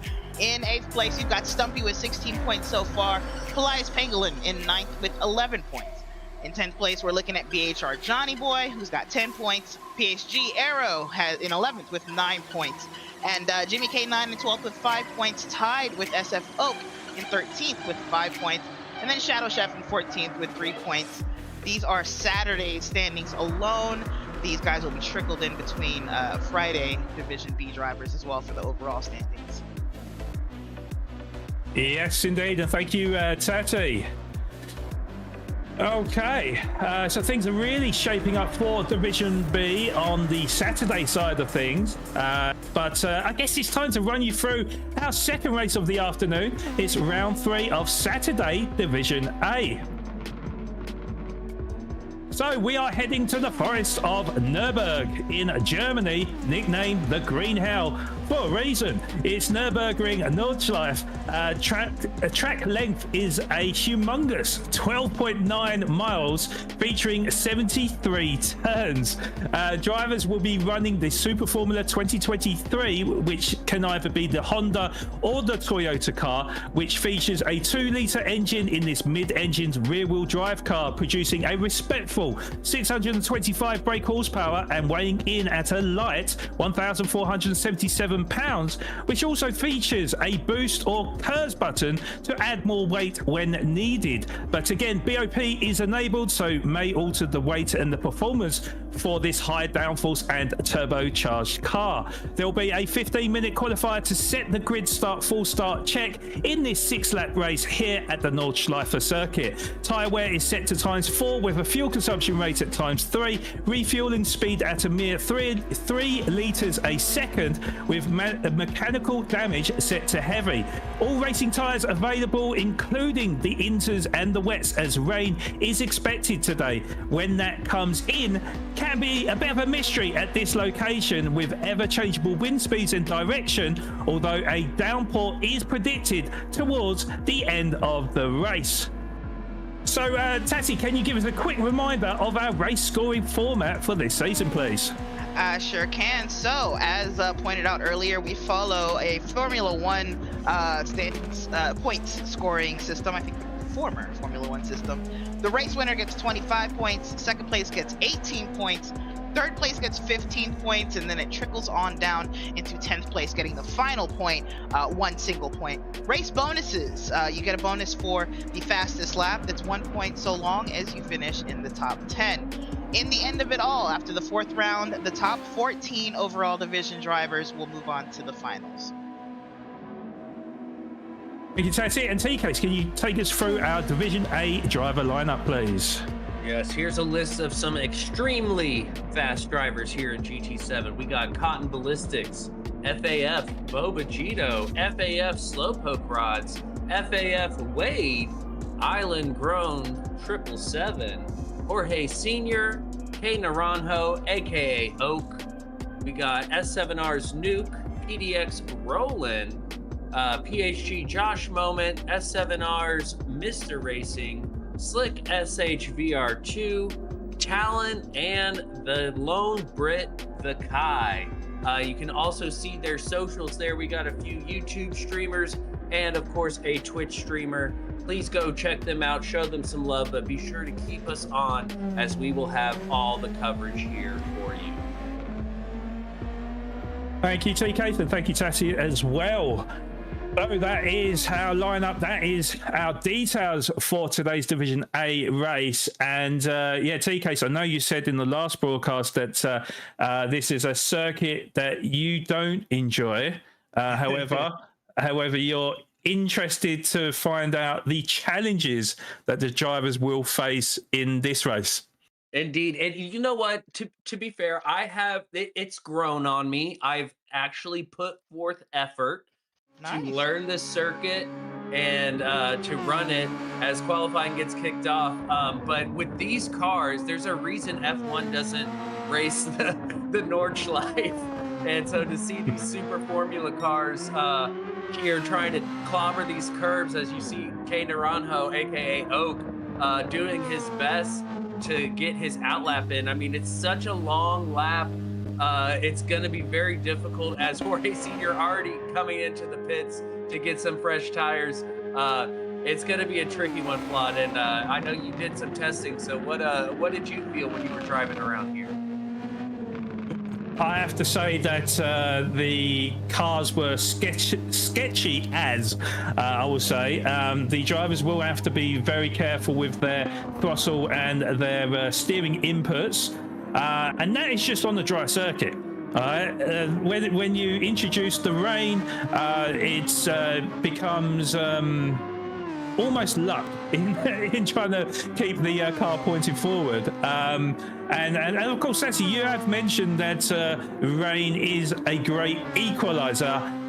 Do you think that is going to come into play in this race? The Nordschleife is the great equalizer. Good answer. Yes, certainly rain here is insane. I mean, we think that, just based on kind of when the rain is hitting people's practices, there may be some drama with like having to run rain or intermediate tires on a dry track for a little bit, which is just reality anytime you're racing in the Nordschleife, even in real life. It never rains all over the track at the same time. But yeah, this is I'm sorry, TK. This is the best racetrack in the world. I'm so excited. I This is agree. the best racetrack in the world. Yeah. Fair enough. Fair enough. No, I have to agree with you, sorry, Tati, on this one, because I've done so many laps on this circuit. Have I ever used the super formulas? No, not this circuit. Nope. But yeah, certainly I love the way that the track really challenges you. I mean, there's so many turns. You have to be so concentrated on every corner.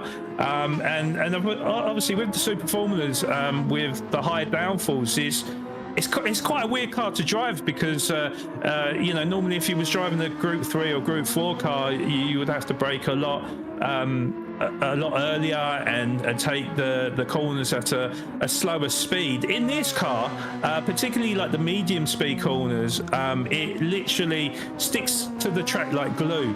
So it's just where it gets sketchy is in the sort of slower hairpins, and that's where they will either have to shift up the gears quickly or be very, very smooth on the throttle. I mean, traction control can definitely help as well, which I think quite a number of the drivers are using right now, and to be honest, that's quite wise, I have to say.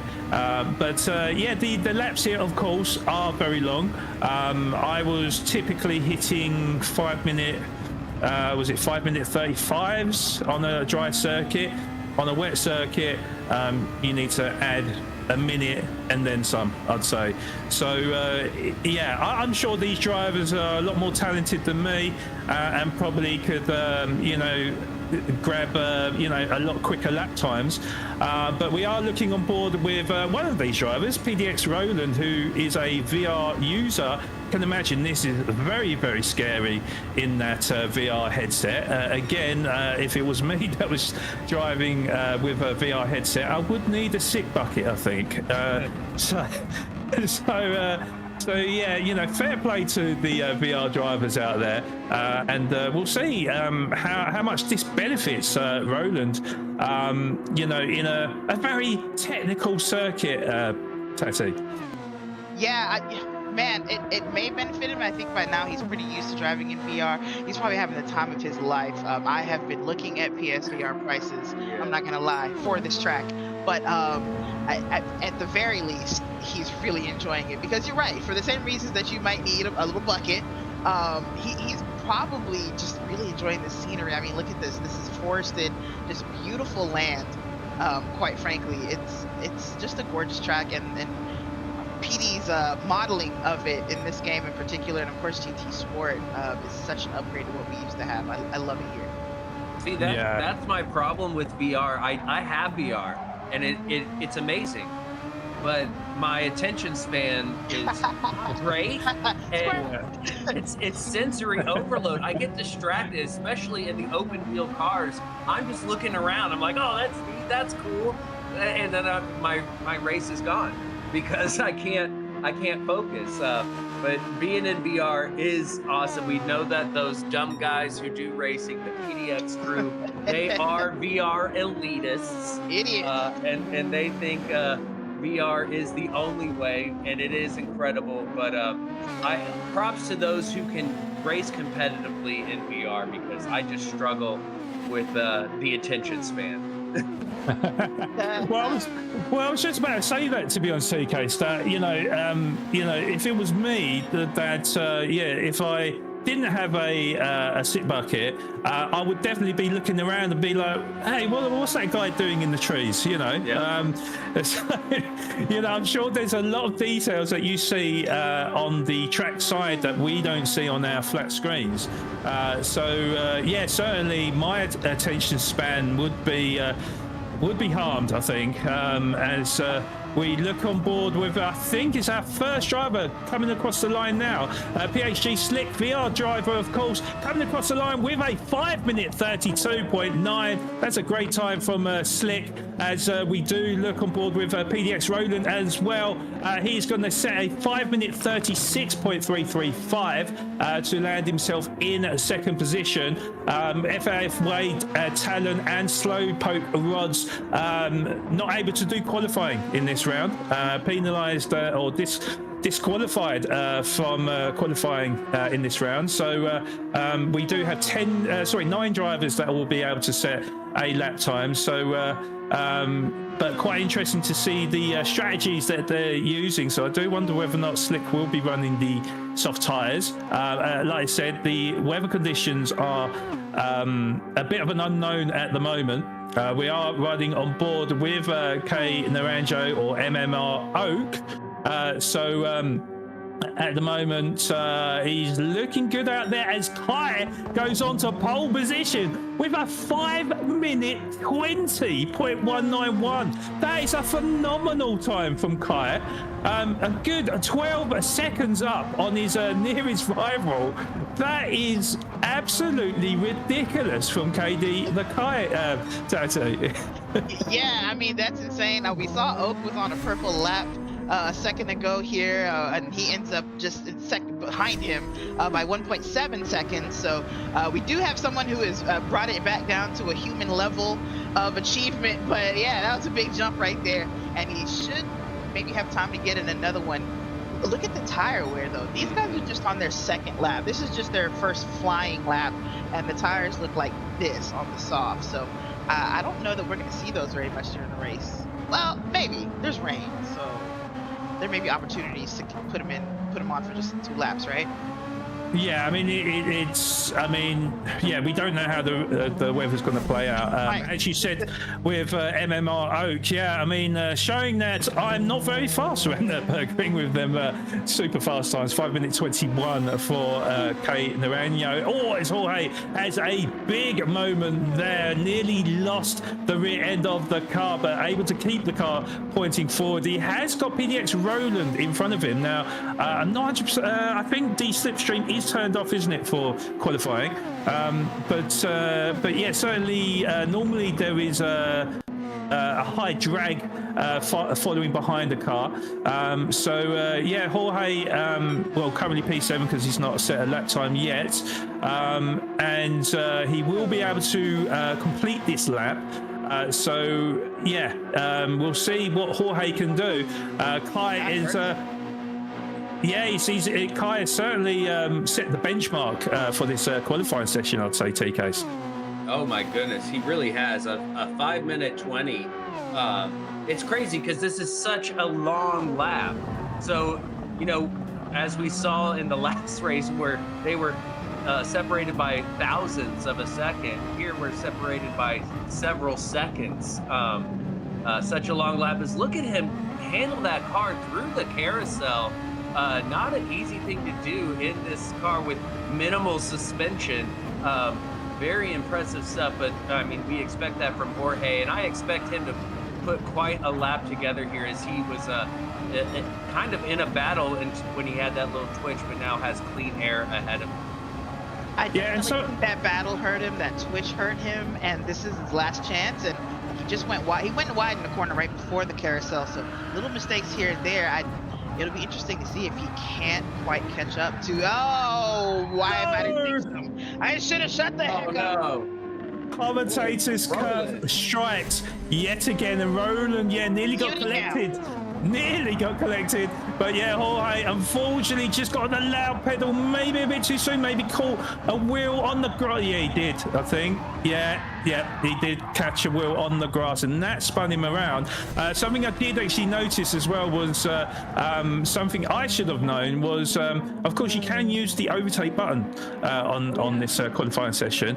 So that might be why I lost 10 seconds to these absolute drivers. I'm going to use that as an excuse. All of the car. You gotta use all the car. Fly, you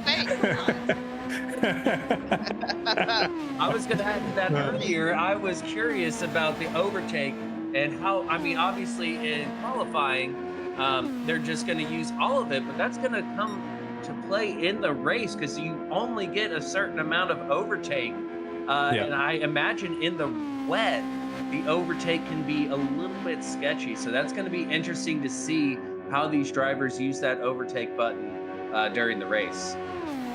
I think that came into play last season. I can't remember which race, but that came into play in a race where it was like whoever was the smartest about deploying the overtake was going to take it. But did Jorge gave us an upset?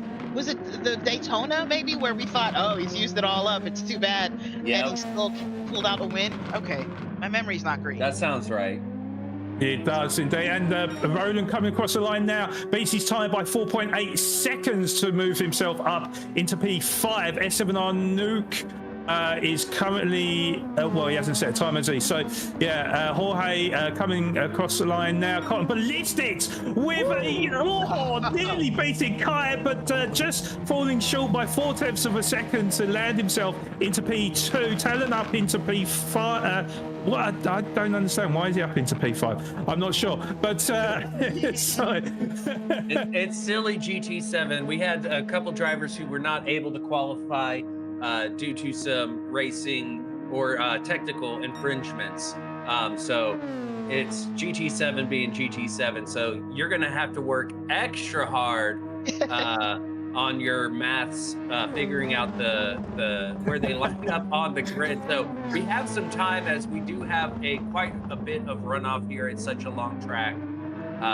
We're going to have to see some drivers just kind of trickle around the track. So Claude, you have plenty of time to get your calculator out, do some long division, and all that. Do they even do long division anymore? I don't know.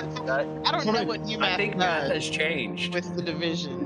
I'm thinking algebra at this stage here, but yeah, but yeah, it does mean that S7R Nuke is in P4, then PDX Roland in P5, PHG Slick in P6. And so forth and so forth and so forth. We will get to the, I think so. P7 for Jorge, I do believe, and P8 for Island Grown. It is, because slow pokes is at the end. Right, there you go. Wait, we got might be trigonometry. It might be trigonometry. that we're needing to do. I need a TI 85 plus, y'all. Ooh, not the plus. Oh my gosh. Because you can put games on that. You can play Mario. You can play Galaga. Who needs it? Kids today do not have any idea like how important that was. No, like I'm pretty sure the standard iPhone calculator can now graph. I'm pretty sure. Yeah. If not, there's that. It can do it all. If you turn your iPhone calculator sideways, you will be amazed at what you can do. Meanwhile, we had to convince our parents to buy us a $250 calculator for the class. Jeez. What a time! What a time to be alive. just to put in them little what was it? But they're obviously numbers, right? But to read out them words on the calculator, right? Right. You had to spell some words. We're not going to say which. No. We're PG in here, so. But it's 8008. Do you remember there was a math problem? It was arithmetic, and you could do it, and the answer would be a word. But the arithmetic was a whole story. You told a story like T-Case got 3 apples, and he gave 2 of them to Flawed. Flawed walked 5 miles, and then at the end, the punchline is the word. I gotta find it. I gotta Google that. That's good stuff. Oh my goodness. Yeah, I'm going to be googling these answers now. Now, did you guys have TI 85s over in the UK? I mean, it was Texas Instruments, but it was not made in Texas. But the graphing calculators, surely you guys had those, probably just a different brand. I don't know. Calculator's a calculator to me. But that is the end of our 15-minute qualifier. I wasn't sure how long that was going to carry on for. Of course, we had drivers in the pit lane, which now I'm going to have to read the order with GT7 doing GT7 things. So we've got Katie the Kite starting from pole position with that 5-minute 20.191, just 4/10 quicker than MMR Cotton Ballistics, who's going to be starting alongside him on row 1. Then on row 2, we've got Kay Naranjo, or MMR Oak, starting from P3, and then it will be S7R Nuke starting alongside him from P4. Then in P5, it is S7R. No, is it? Oh God, I've already mucked up. It is, sorry, PDX Roland from P5 on row 3, and starting alongside him will be PHG Slick starting from P6. And then from P7 is going to be Jorge Senior, and starting alongside him on row number 4 will be Island Grown. And then on row 5, it's well, there's going to be about 4 drivers starting alongside each other, and I can't work it out right now. I'm trying to write it down here, and I've scratched out so many numbers. We're just gonna wait and see what happens. We need printouts of the grid positions. Basically, we need a graphical printout where you can just write in names. Okay, we're gonna get that to you, Flawed. But I do want to say a big shout out to our very own play-by-play Friday commentator Toon, one of the OGs here at the NRL. $15, unparalleled commentary talent in the booth, unrivaled during skills on track. NRL, the place to be. Thank you, Toon. Yeah, thank you, Toon. Very, very kind of you. Super talented commentator on the Friday side. Yeah, we really appreciate that donation. So whilst we're waiting for the race start, I need to get your thoughts, Tati, actually, on that qualifying session. I mean, quite spread out in the end. Baby. Jorge starting in P9 is crazy because it's really hard to pass at the Nürburgring, the Nordschleife specifically. It is notoriously difficult. So qualifying position really matters here. I think strategy, there's rain. So strategy, luck, and pure talent will be necessary from him. He does have all of that in spades, but I think luck needs to be in all caps there, along with pure talent, because this is not going to be easy for him. Yeah, well, I mean, we saw with Jorge, who has been irrepressible throughout this season, and making that big mistake in the sort of mid part of the lap. So, it can even happen to the best of the best out there. T-Case, I mean, I'm thinking you're probably feeling the same, really. Yeah, for sure. I'm going to be surprised if anyone has like a clean race, like a mistake-free race. I'm expecting everyone to have some kind of mishap at some point, whether that's due to dirty air, whether it's due to the weather, whether it's taking too much curb. It's going to be, I mean, these are top-notch drivers. I have full confidence that they're going to do well, but I can't imagine anybody getting through this 6-lap race with rain coming without making some kind of mistake. So it's going to be interesting, especially with heavy damage. It's a huge track. If you get damage at the first part, these cars they rely on downforce. Yep. So if you mess up that downforce, that's what, 6 to 7 minutes, 5 to 7 minutes of just brutal torture to get back to the pits. So it's going to be interesting. Hey, think about mistakes in the pits. I know this from experience. Gran Turismo 5, 4-hour endurance race here. It starts to rain. I pit. I'm an idiot. I forgot to buy the rain tires. Oh, no. I come out on softs just praying, and I tell you, I couldn't make it to turn 1. It's a 24-hour layout, mind you. Okay. And I am on softs, and it's pouring rain. It didn't go well. I've never had a 30-minute lap around the Nordschleife, but I did on that day. Yeah, and you bring up an important note there as well, Tassie, because yes, the weather is unpredictable. It means that well, one of two things really. Either that you're going to be pitting before the rain starts, or you're going to have to experience a whole lap where the rain could drop and drop quite fiercely out there as well on slick tires. And certainly with the power of these Super Formula cars, trying to drive on a wet circuit with slick tires, you have to be some kind of genius, I have to say. Yeah, it is going to be I think the drivers are going to be a bag of nerves, I think. Don't you agree, guys? TK? Yeah, and well, another thing to consider, because Gran Turismo has dynamic weather. We're about to get started here, but it could rain on part of the track and not another part. That's another thing to consider. But here we go. I'll let you take it over, Flawed, as we get started on this glorious race day.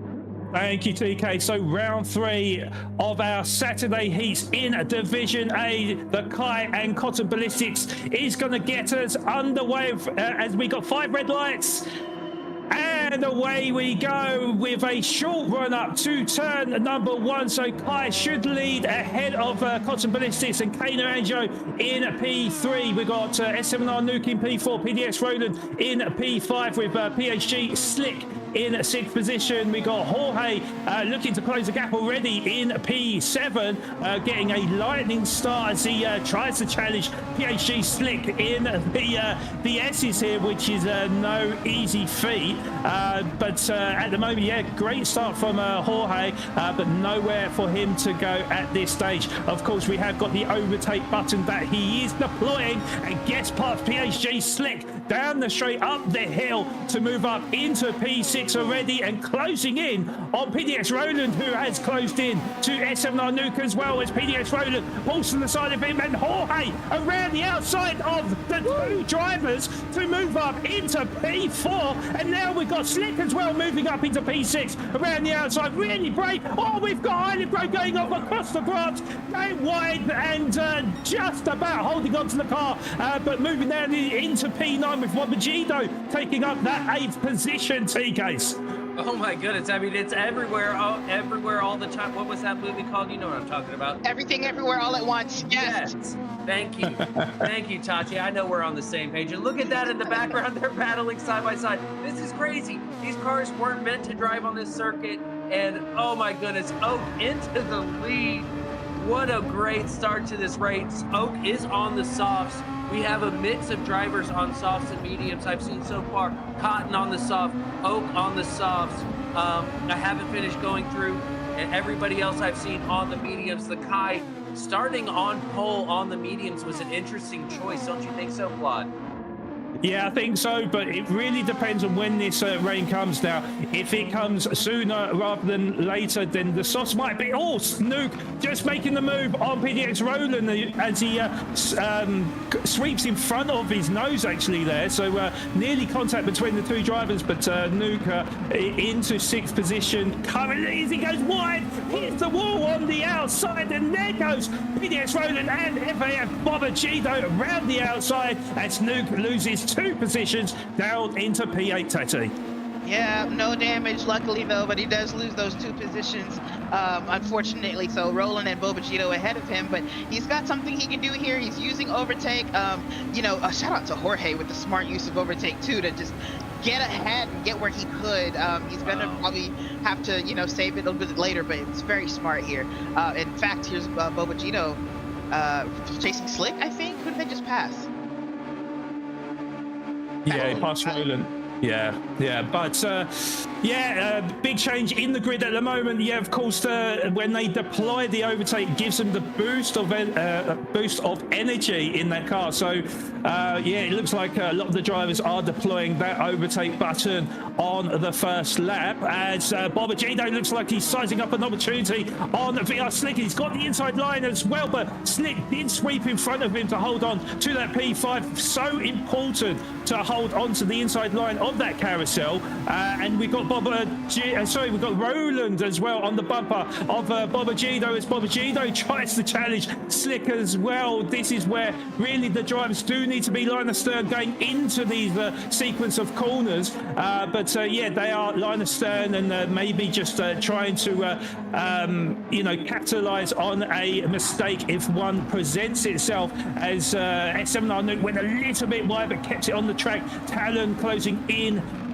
ninth position right now, but there Slowpoke rods, the slight bit of contact, and Slowpoke rods, well, I mean, he pushed Talon a little bit. Talon did brilliantly to save the car, but Slowpoke rods moves up into P90, guys. Oh my goodness, dude, it's all over the place. There is a battle for almost every single position. These drivers, I don't know how they're doing it, to be honest. You can see there in the picture-in-picture battle for the lead. Overtake is definitely coming into play here, but it is a long race, and you can see in the mini carousel, oh my goodness, he almost loses it there for the lead, K. Naranjo, and then there's a battle there. I don't know. Yeah, Slowpoke rods. Yeah, I mean, he was thick in the battle there, and as we look on the replay now, so it was Nuke who was all over the back bumper of PDX Roland, but then Nuke got on the brakes early. Slowpoke rods had nowhere to go and then went wide on the resulting corner to clatter into the barrier. Not 100% sure if he picks up damage, but now looking on board with MMR Cotton Ballistics, as he is all over that exhaust of Naranjo's car there, not able to make the move, but got super close to the back of him, as he's in second position, just in front of the Kai in third position. Jorge deciding to come off of them soft tires on lap 1. Is that well, to be honest, it's blue skies out there, so I don't think the rain is coming, but deciding to come off them soft tires, maybe going on to, I didn't see what tires he went on to, might have been the medium tires, but very tight between the top 3 drivers at the moment. We are talking about half a second separating the top 3, and we're only on lap 2, TKs. Yes. I don't know. My brain is not comprehending. We saw Jorge pit. I have no idea why. But this battle for the lead, I can't believe K. Naranjo has held on to it as he has, because he's made a few mistakes, and it's been incredible to see, as it is a 3-way battle between him, Cotton Ballistics, and the Kai. The Kai on the mediums, and he's able to stay with them. I think the it's in his favor here if he can just stay within the toe and not get too much dirty air. As you see the sparks flying from the bottom of these cars as they bottom out. This is incredible to see. I'm just thinking as well, with Jorge pitting, I didn't remember actually seeing him collect any damage. When you go into the pit, can you recharge the battery or the KERS pump? No, I don't believe you can. Yeah, it's just fuel. The overtake is what it is. Jorge Sr. has already used most of his. He came out on the racing medium tires, so he has gone soft mediums. Wow. Yeah, it's very strange, to be honest, because Kai has gone about it the right way here, selecting the mediums at the start. You know, if the Ballistics with a wiggly moment there, just about managed to keep control of the car to remain in second position as we ride on board with PhD Slick, trying to hold off PDX Roland for that 5th position. We have also got Talon just in the background as well, as we look on the replay of Slick right now. Slick had a bit of a moment going into the entry of the turn. Did he have another moment? Yes, he did.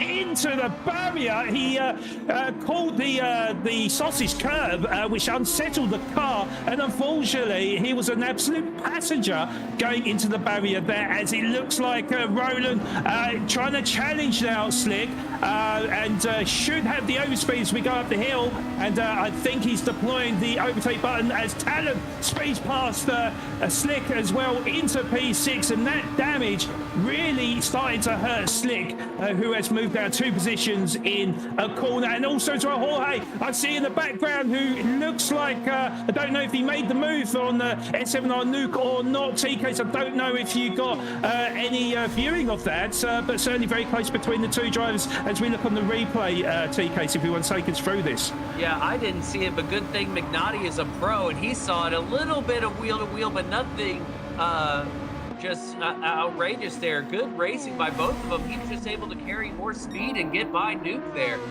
Going back on board with the leaders, Cotton Ballistic able to take the lead. We have a new race leader now, getting by the K Naranjo, but again, the Kai on the mediums, able to stay in touch with the other 2 drivers. Tati, what are you thinking the Kai's going through here, trying to hold on to these guys on the mediums?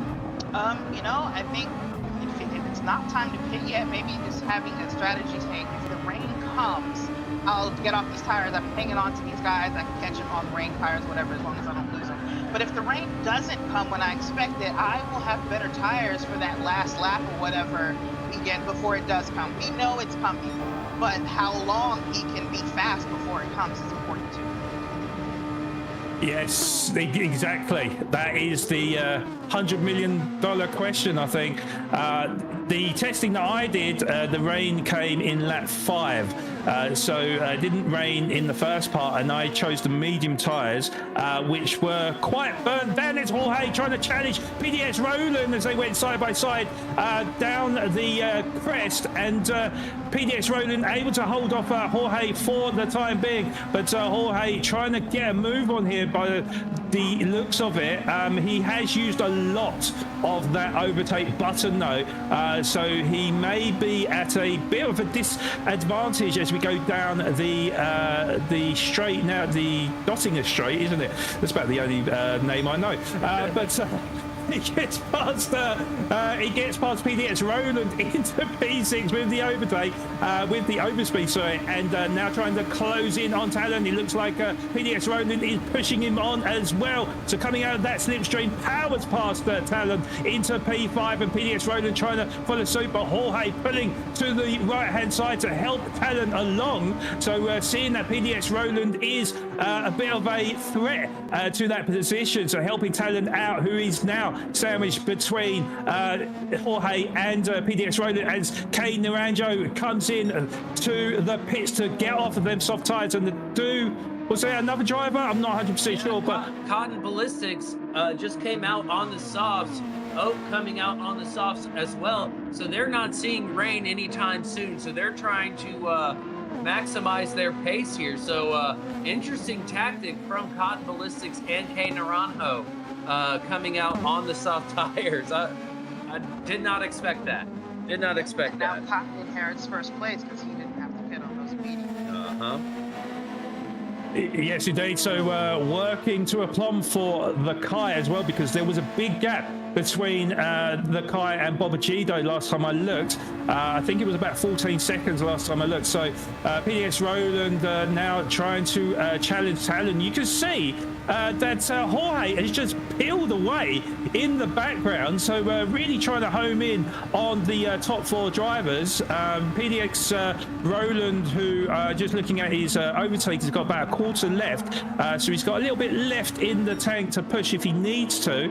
I would imagine maybe Talon as well, maybe thinking the same as well. Yeah, PDX Roland, there was a little squeeze of the button there, but not deciding to make the move on Talon as we go into this technical section.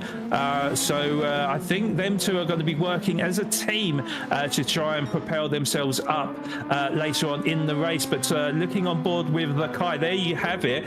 The gap between him and Cotton Ballistics is 16 seconds. And if you look at Kai, look at his overtake. He's got a full tank of boost. So when Jorge gets up there, if he gets up there, it's crazy. It's what I can say is it's a supreme strategy on the behalf of the Kai. and also as well just keeping it consistent and not making any mistakes, which is what it's all about, really. Just absolutely phenomenal stuff as we ride aboard with Jorge now, of course, already made that pit stop on the medium tyres, so trying to home in on Kay Naranjo now, who is 1.7 seconds up the road in P4, but as I said, with the overtake button, not much to use. It's going to be interesting when he does use it, because it doesn't recharge, so yeah, Jorge will know of this and will hope to maybe use it later on in the race if it gets a bit tight across the grid. But yeah, looking at the POV live stream of Slick as well, and the picture-in-picture, you can see that great viewpoint of the VR headset. Is there any more battles going on? Because obviously, yeah, we can see that there is about half a second separating Cotton Ballistics, Bobagido to Naranjo, but is there anything else that we should be looking at, TKs? There's really only one other battle, and that's the battle for P6. We were watching it earlier. Now we have it on our picture-in-picture. That's between Talon and Roland. It's not quite as close as what we're seeing on screen between Kay Naranjo and Bobagido, as Kay Naranjo tries to make a move here. He sneaks up the inside. What a move! That was super clean. Incredible stuff by Kay Naranjo, and now he has P3 in the bag. Impressive stuff, Vlad. Yeah, really deploying that Curtis button to perfection as he peels away from Bobagido. Now Jorge, we last looked on board with him 1.7 seconds behind he was, but now down to 1.1 seconds. So Jorge is a man on the mission right now, as he went purple through the sector as well. So yeah, Jorge looking to come back with a vengeance right now. The gap is beneath a second now, so this could be really good timing from Jorge, because we are approaching the Dottinger straight, so he can use that slipstream to his advantage, just about being the smooth operator, if that is a thing in these cars. And it looks like he really closes up to Bobagido as we went through the second carousel, and going through these sequence of right-hand turns to the Dottinger straight. He's got a great run on Bobagido, and in fact he's going to push him along to gain that extra speed, so he doesn't have to use the boost button. So you can see that pushing him along really works and closes the gap to Naranjo. Now pulls out the slipstream to try to close in on Kay Naranjo in third position, and he has got that slipstream, so Bobagido could seize that position to him to move up into P4 for Jorge. Can he get into that third position? He's going to put all types of pressure to Kay Naranjo right now, as Kay Naranjo is able to stave off Jorge for the time being. But as we come across the line to start lap number 4, Jorge, well, he's got the fastest lap now, 5-minute 22.3 for him, 1.2 seconds quicker than the previous lap. So yeah, Jorge is certainly a man on the mission now, Tati. Yes, absolutely. Listen, I said he was going to need strategy, talent, and luck. We have seen the strategy play out with his use of overtake and then pitting to get on the longer lap. Oh, sorry, someone hit the wall. I think we saw somebody. There's damage for Slick. His front right is damaged. The rear is damaged for Nuke. 2 drivers with damage. They're going to be hoping for rain soon. Let's see this again. You can see as they come around to finish this lap, it gets tight, and just barely clips it from Slick there. And unfortunate to see, they're going to have a rough lap ahead of them. Yeah, they are, man. That sucks for them. I'm going to finish my thought here. Strategy has come into play. The talent has come into play. We've seen him make these incredible passes and just being very smart about where he places his car. He needs a little bit of luck. He's going to need that. Yeah, he certainly is. And yeah, I can't help but think, wasn't that the damage when he hit the wall on the previous lap from Slick? that got him the rear aero damage. Yeah. That makes sense. Yeah, unfortunately, as you mentioned, TK, you know, once you do pick up that damage, you lose the aero to the car, you lose that straight line top speed as well. So really suffering at the moment. He'll be praying for the rain to come as Jorge closes in on Kane Naranjo, who got as close as you like, really. Kane Naranjo just holding him off at the moment. He knows that this is a very difficult place to pass as we go through the left-hand hairpin, and then there's so many corners in succession. It's very, very difficult to pass. It's also very difficult because of the slipstream as well, because you get that dirty air from the car in front, and it really does affect these super formulas. Jorge at the moment sticking to the back of him, and when a straight does present itself, I think he may look to try and get past him into that third position. But we've also got a battle for P6. TK, take us through it, please. No, that's my mistake. It's P8. That was my mistake. Battle for P8. There was a battle for P6. Sorry to cut you off, TK. Sorry to cut you off. So, Jorge, as I mentioned, when we got onto the straight, looked to peel past Kane Naranjo. Now they're side by side as we approach the, I think it's the left, it's the right hander now, as we are approaching to the carousel, but they're still side by side as we go into the right hander. Jorge gets later on the brakes to sweep in front of Kane Naranjo into third position. Sorry, TKs. No worries there. Well done. This is incredible. We got battles going on all over the place, and I think because of the overtake, as soon as I see a battle, it all of a sudden fizzles out, and that has to do with these drivers using the overtake. There was a battle for P6, and then all of a sudden, they're 2 seconds apart. Now we have a battle for P8. We have a battle for P3. This is incredible stuff by these drivers. The strategy is on. Still clear skies, no rain. We're on lap 4 of 6, but we know the rain is coming. When is it gonna fall? We can't see. I can't wait to see what happens here, Claude. I'm so excited. Yeah, it certainly is the case. Yeah, I mean, like I say, interesting. It was in the middle of lap 5. Is that going to happen again?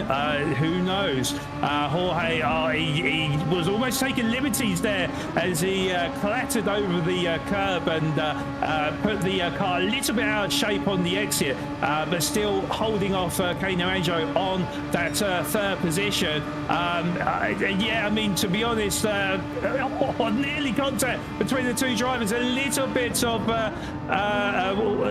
lane changing from Jorge, but of course 2 doesn't go into 1 on that section as we come through the second carousel, as Naranjo went a little bit scribbly on the exit. But this is the most important part, is this right hander onto the Dottinger straight now. Naranjo is going to have the overspeed as he's going to push him along yet again. So maybe when we get to the top of the hill, then he's going to pull out of that slipstream and retake that third position. But the aim of the game here is to try and catch up with Cotton Ballistics, that currently holds that second position. So as we go up the hill now, is Naranjo going to pull out that slipstream, or is he going to push him along? It's looking like he's going to push him along, but the interesting thing now is, do they pit at the end of this lap, or do they go one further, Tati? I don't, because we can't see the rain. It does seem to be getting a little bit darker out there, but I don't see that they've jumped into the pits. The sun is still shining off of those cars, just a little bit darker. Oak has a little more overtake than Jorge, I think, but I think it was smart for him to use that pump draft. He might know that, and he's just going to wait to deploy it when it matters. If he can stick to Jorge, then he has a chance. He's not slow. That's why Jorge couldn't pass him. Yeah, and something we have just noticed as well is that they are catching the Kai, who is leading by 11 seconds. So I'm not sure if Kai is just taking it a little bit easy at the moment. Of course, the cars are maybe a little bit low on the fuel, something that I didn't anticipate here. Of course, Kai running on them old medium tyres, so although he has still got grip on it, the tyres are starting to degrade pretty quickly. Sorry, go on, TKs.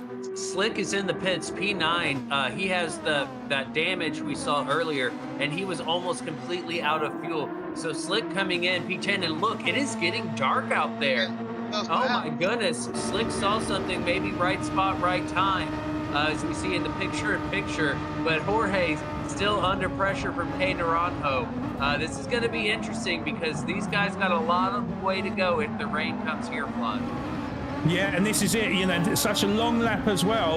Of course, we don't have the weather radar, the drivers do. So maybe, as you said, TK, that, because Slick was quite a bit behind the top pack, maybe seeing that the rain was coming in, and now it's a fight for survival for the drivers that have stayed on the slick tyres, because it's a race to get to the pit lane, I think, Tati. Maybe. What does he come out on? I can't tell. Hold on, guys. So Slick came out on intermediate, Slowpoke Rod's pitted, and he came out on the racing softs. Oh, so what do you think about that, Tati? Did he forget to buy the tires?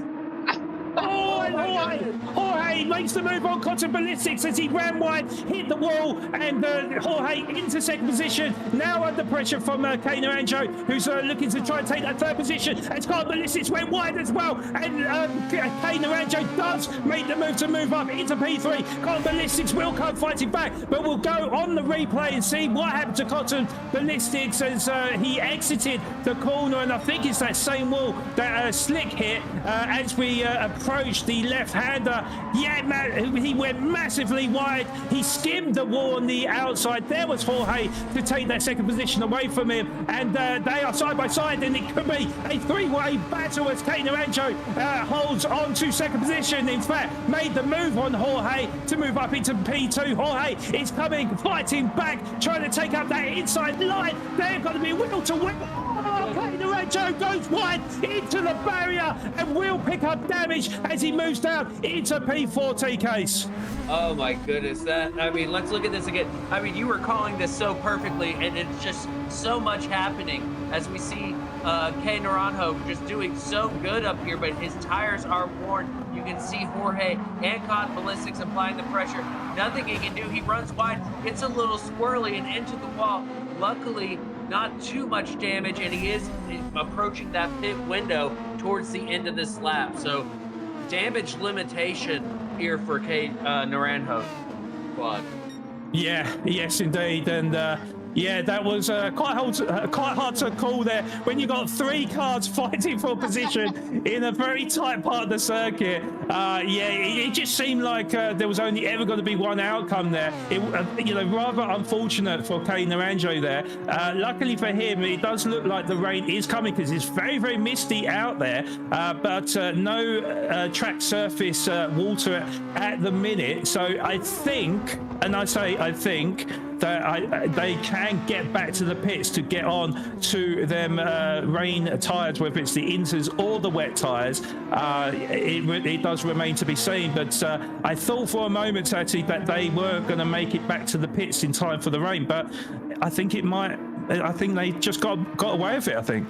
They might be. They're quick enough to do it, and you can see Naranjo is not too far behind, and that was awful. I literally in that moment was thinking to myself, he's trying to fight back. He'll have the inside for the carousel, but he's on the slippery part of the track in that corner. There's no grip in that outside part, and you saw oversteer on the throttle, and he tried to catch it, and it caught and went the opposite way completely.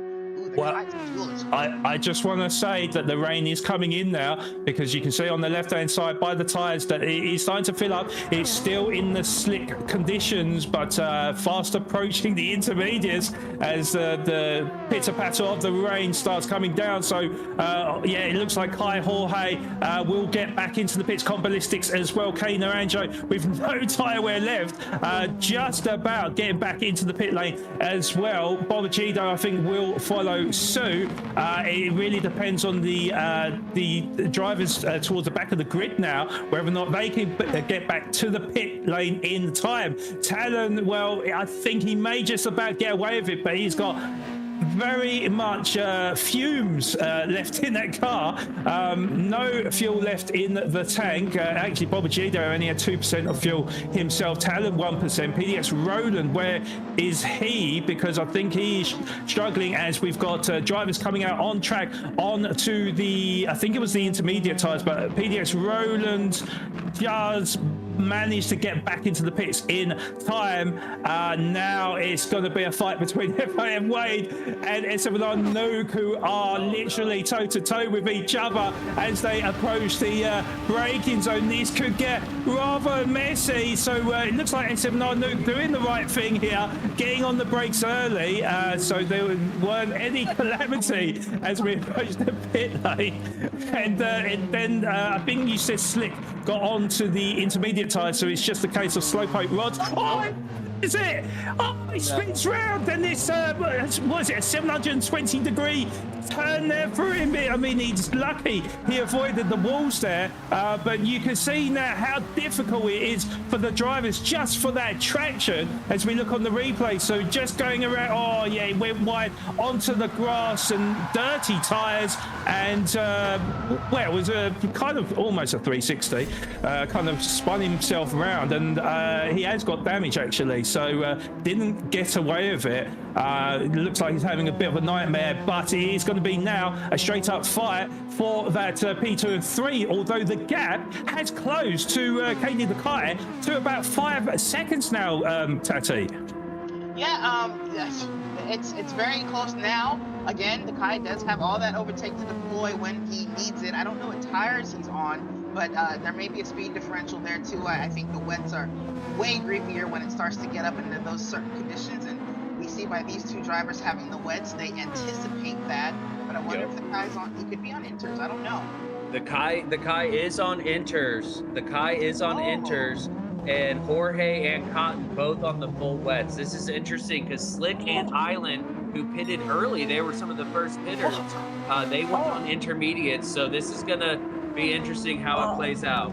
The gap he's coming down. Kai had a big moment as he went sideways and just managed to keep control of the car, but lost that time. The gap is now down to 4/10 of a second. Jorge in a prime position to take that position away from Kai. As you mentioned, they're on the heavy wet tyres, and Kai is on the intermediates. We are in these very wet conditions right now, so it could be just a matter of time before Jorge does make the move with Cotton Ballistics not too far behind in a third position as well. But yeah, TK, any other battles going on? Any commotion behind? No, not so far. Everybody's pretty spread out. I'm just going through looking at the tires, and it seems like most drivers are opting for the full heavy wets. Only drivers I'm seeing on the mediums as we see Jorge really applying the pressure to the Kai. Oh, the Kai and goes right. grip. And there we go, Jorge up into the lead. The Kai unable to get the power down, and that is going to allow Cotton Ballistics up into the game here. Oh no. Contact between Kai and Jorge. Kai tried to stick a nose down the inside of the carousel, but there was contact as we look on board with Jorge with on Kai with Jorge with that big send down the inside. Kai tried to return that favor, and as we approach the carousel, Ballistics and P2, Cotton Ballistics P2. Oh my goodness. Okay, take us through it, TKs. Well, it's just a matter of, not staying on the track. You can see he's trying to follow so closely to Jorge, trying to stay on the slip with the, you see, and just too much on the power, losing the end there and getting into the wall. Oh my goodness. All sorts of drama on this last lap then. I mean, we are talking 3 seconds separating the top 3 drivers, but you can see that mistakes are plenty as the drivers are really struggling to hold on to the car with Cotton Ballistics nearly losing it again. There's Katie and the Kite closing in on Cotton Ballistics as we are going into that squeaky bum zone, and Cotton Ballistics really trying to fight the car and try to hold off the Kite as well as we go through this technical section. It's looking like Jorge is in prime position to take the race lead, but I don't want to curse him at this stage, but certainly looking good for the race victory. The Kai, though, is going to try and challenge Cotton Ballistics for that second position. He's sensing a bit of a weakness from Cotton Ballistics at all. They might go side by side going into the right turn. I think Kai just backs out for the time being because he knows he's got the overtake button to use. As we go down the Dottinger straight now, he will be deploying that overtake button, and they're going to be side by side, and Kai is going to take that second position away from Cotton Ballistics. Is he going to be able to catch up with Jorge in time? I know hasn't got the overtake button. Looks like Cotton Ballistics is going to push on the Kai and hope that the Kai can close the gap. By the time we get to the end, Kai, I think he is deploying the overtake button. I don't think Cotton Ballistics knows that he has about half a tank there. Kai closing in on Jorge to about 1 second now as we go into the braking zone for the final time. As we come through the final corner, Kai holding off Cotton Ballistics, but it will be Jorge that wins Division A round 3, and the photo finish between Kai and Cotton Ballistics as Kai just about holds off Cotton Ballistics for that second, and Cotton Ballistics for third position as Katie Naranjo comes across the line in a P4. TK, please take over because my voice. Oh my God! What I don't know.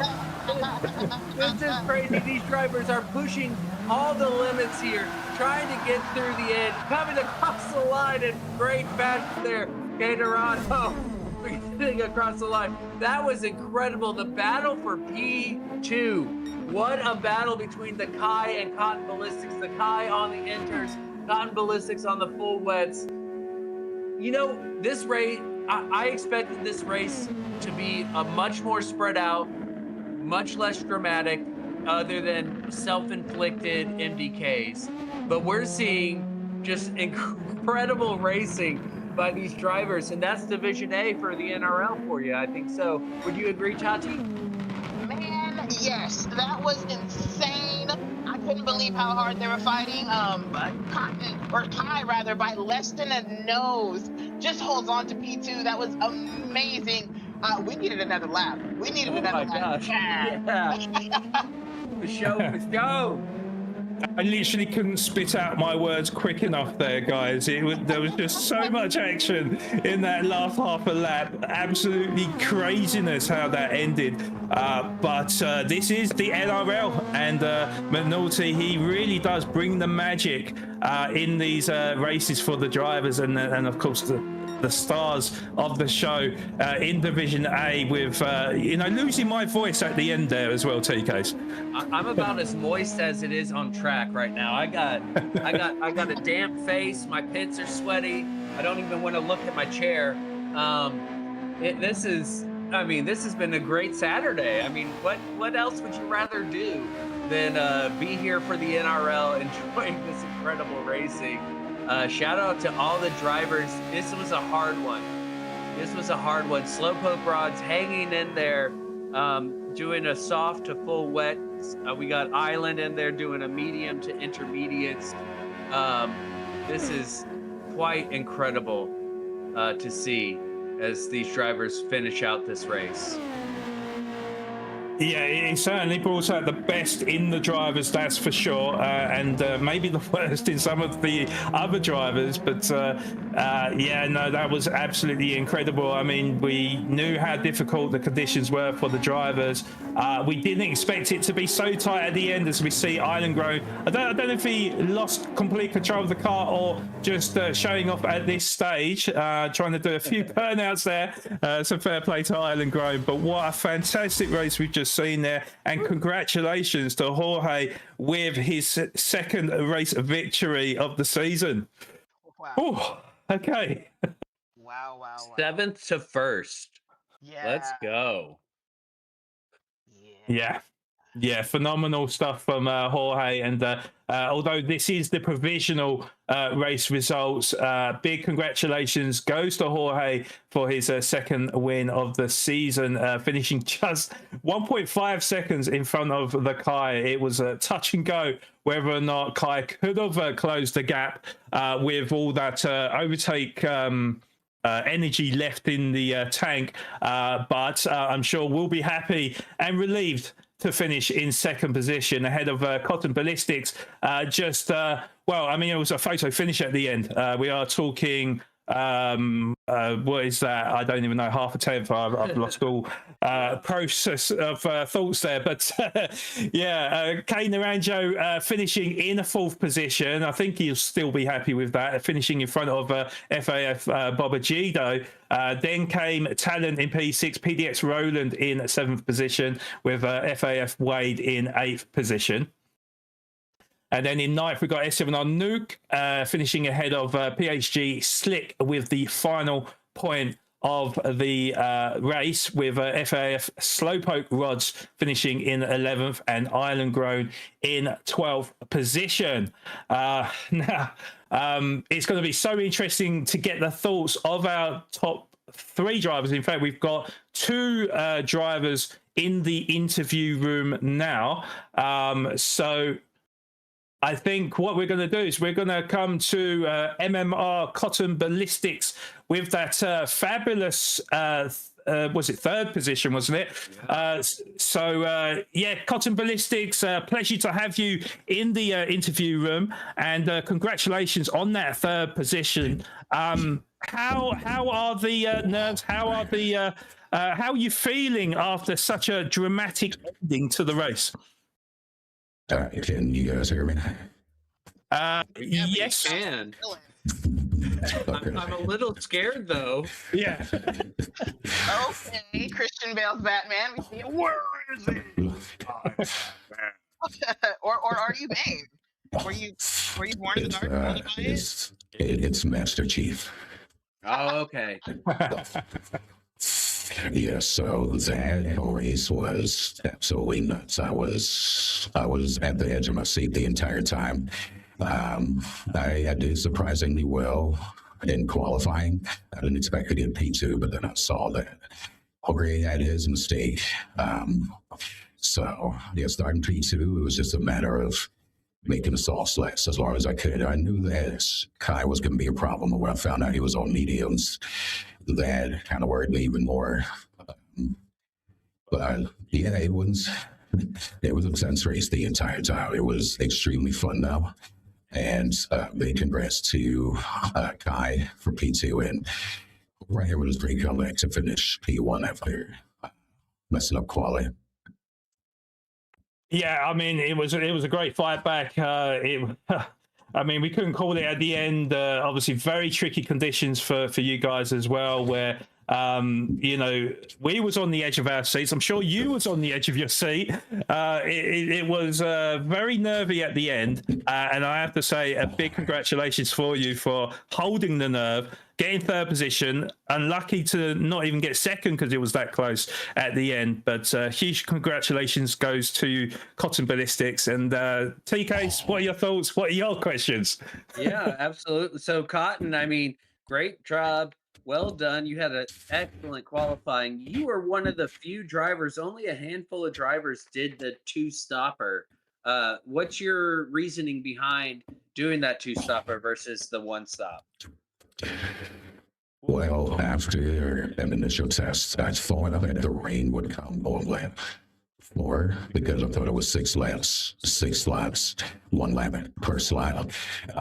So I originally thought the mediums would be getting for either 4 or 5 laps, but my teammate Jorge, he actually said that the soft off might be faster.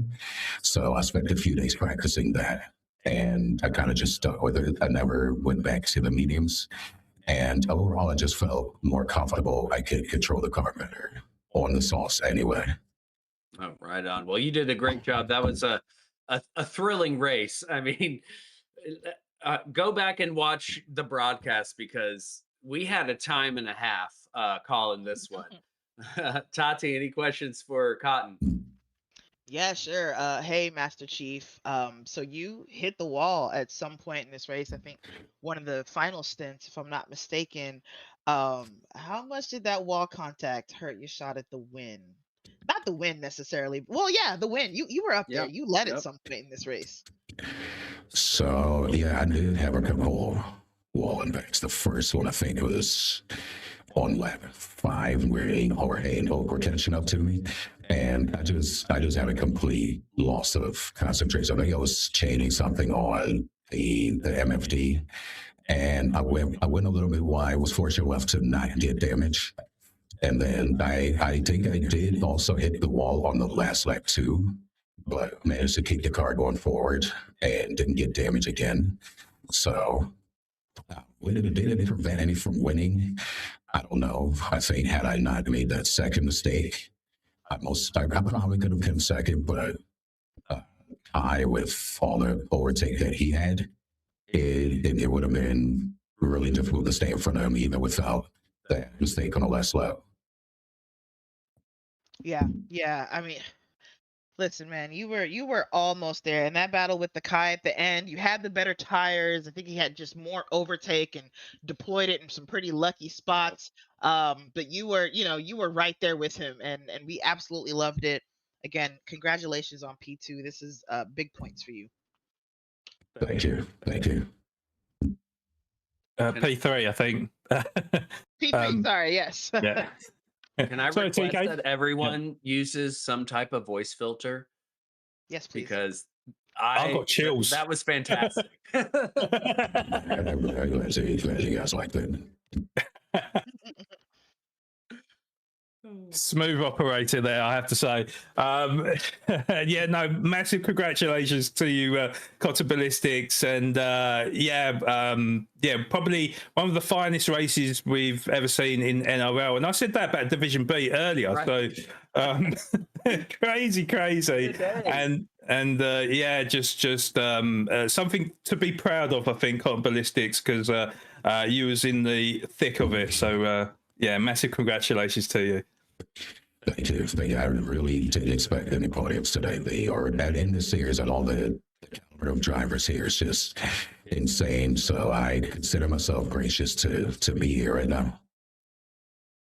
Yeah, you should be, and puts you in fine stead for trying to make it to the finals as well. So we look forward to seeing how you get on, whatever the combo happens to be in round 4. All right, thanks. Cheers, guys. Thank you, mate. Thank you. Okay, and then to our race winner then, which is Jorge, and that was quite an eventful end to the race, or even really just the whole race, really. But massive congratulations to you on the race victory. Tell me, how are you feeling after all that? What's up, everyone? Yeah. That's good. That was a crazy race. I don't know. I have mixed emotions about it. Not a good result, obviously, but binned it in qualifying as usual, which is not my MO. I got to bin it every single quali, make every race very difficult. So, yeah, I don't know. I got like a complex going on, I guess. But yeah, I'll take the win. Who got fast this lap? Anybody know? Do you know what? There was so much going on. Okay. Nice. You did. Yeah. So, so I mean, it looked like you was a man possessed out there, I think, because you after you came off the tires, and you came off the soft tires in the end of the first lap, and then you had a lot to make up there, and you look like a man that was quite angry out there. Tell us how you pulled that off. Yeah, I'm not sure what happened. Going into that last carousel, the second carousel or whatever, I somehow got rear aero damage.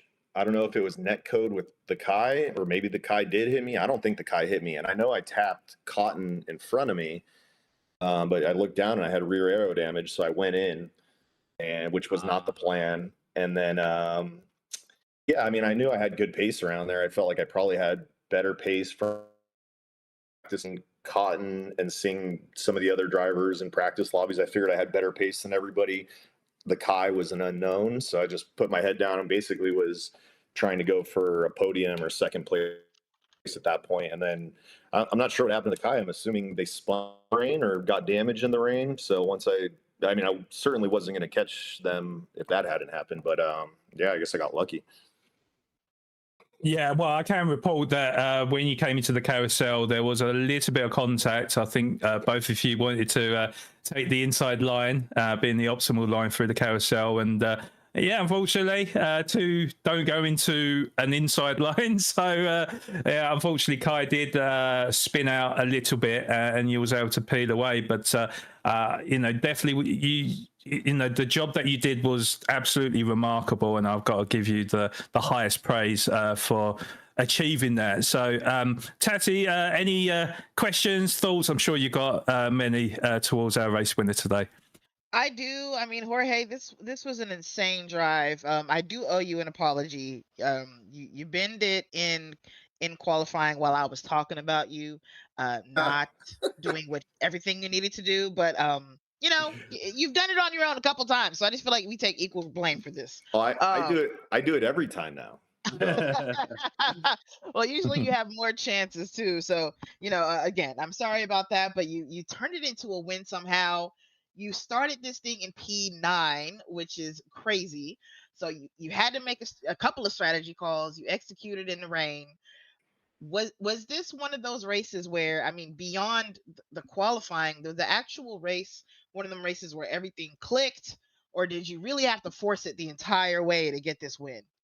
Yeah, no, it really didn't. Nothing was clicking. I mean, I felt okay, but binning it really got in my head, binning it in the qualifier, then getting damage, which I wasn't sure how I got that damage really. So that got in my head. I'm like, man, this whole race is shot. And then I just kind of pushed as hard as I could. And to be honest with you, with the weak slipstream around there, it is so easy to catch up to people. I mean, because anyone ahead of you is going to be battling like crazy because they can't get away from the car behind them. And then all you have to do is get within like a second and a half, and that thing just pulls you in like crazy. So I really think that's, you know, without that, I highly doubt I would have made up as much positions as I'd had. You know what? I think I missed that small detail when I went over the lobby settings. I didn't realize Slipstream was set to medium, or to weak rather, which is amazing. And so yeah, getting to use that definitely comes to your advantage. Man, McNaughty always sneaking in these little like these little difference makers. You ever like do like a boost racing lobby? Jorge, congratulations on the win. You are dominating. I'm guessing that once we update the standings, you'll be way up there at the top. So I expect to interview you a couple more times this season. Yeah, not if I keep qualifying like that, but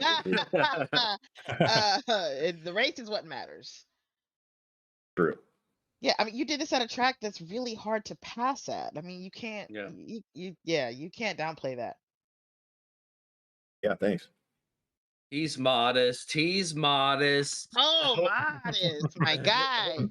Jorge, I'm curious, man. Like, so I know the two people I know you practice with and did strategies with, Cotton and Kay Naranjo, both did soft wets. You explained why you had to pit early with the soft medium wets. I'm assuming your plan was to do soft wets. Is that correct?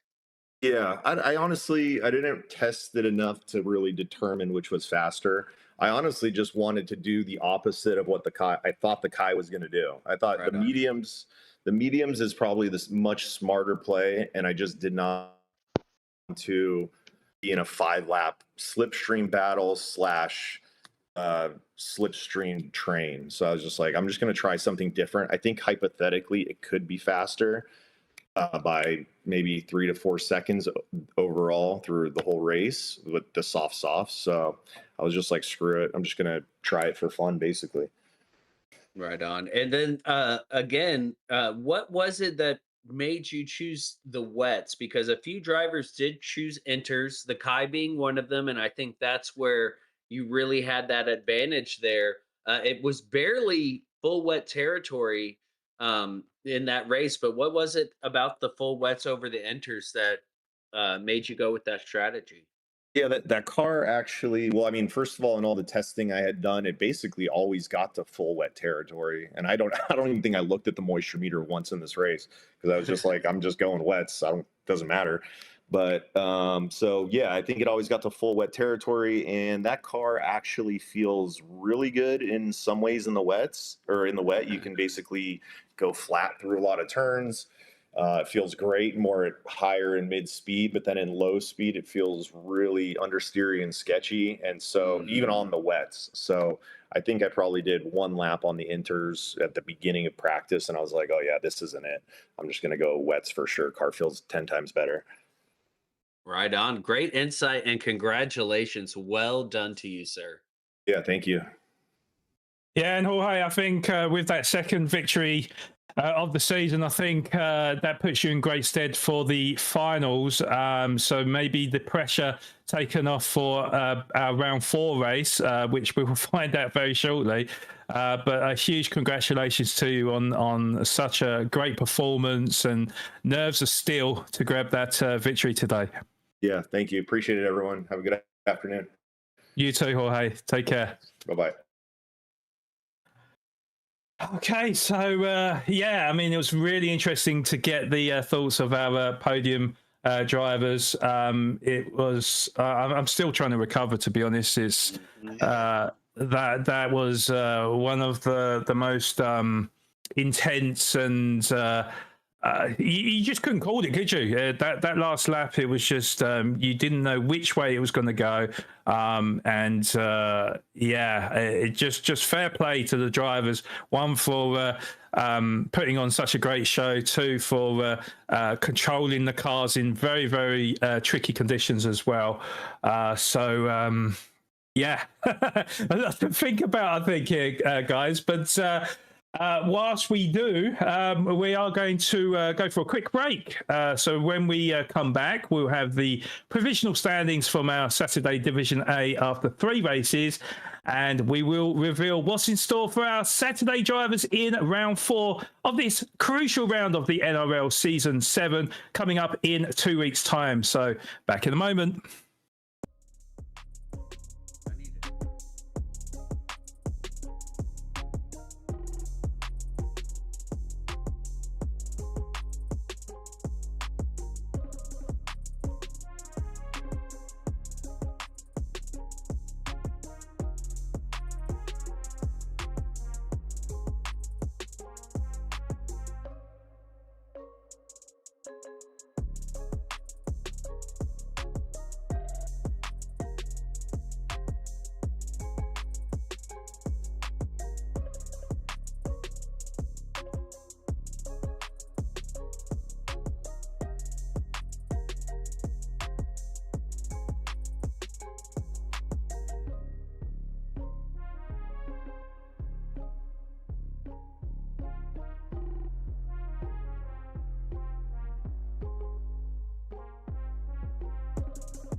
Hi, I'm Mark Goldstein, and welcome to Hankies.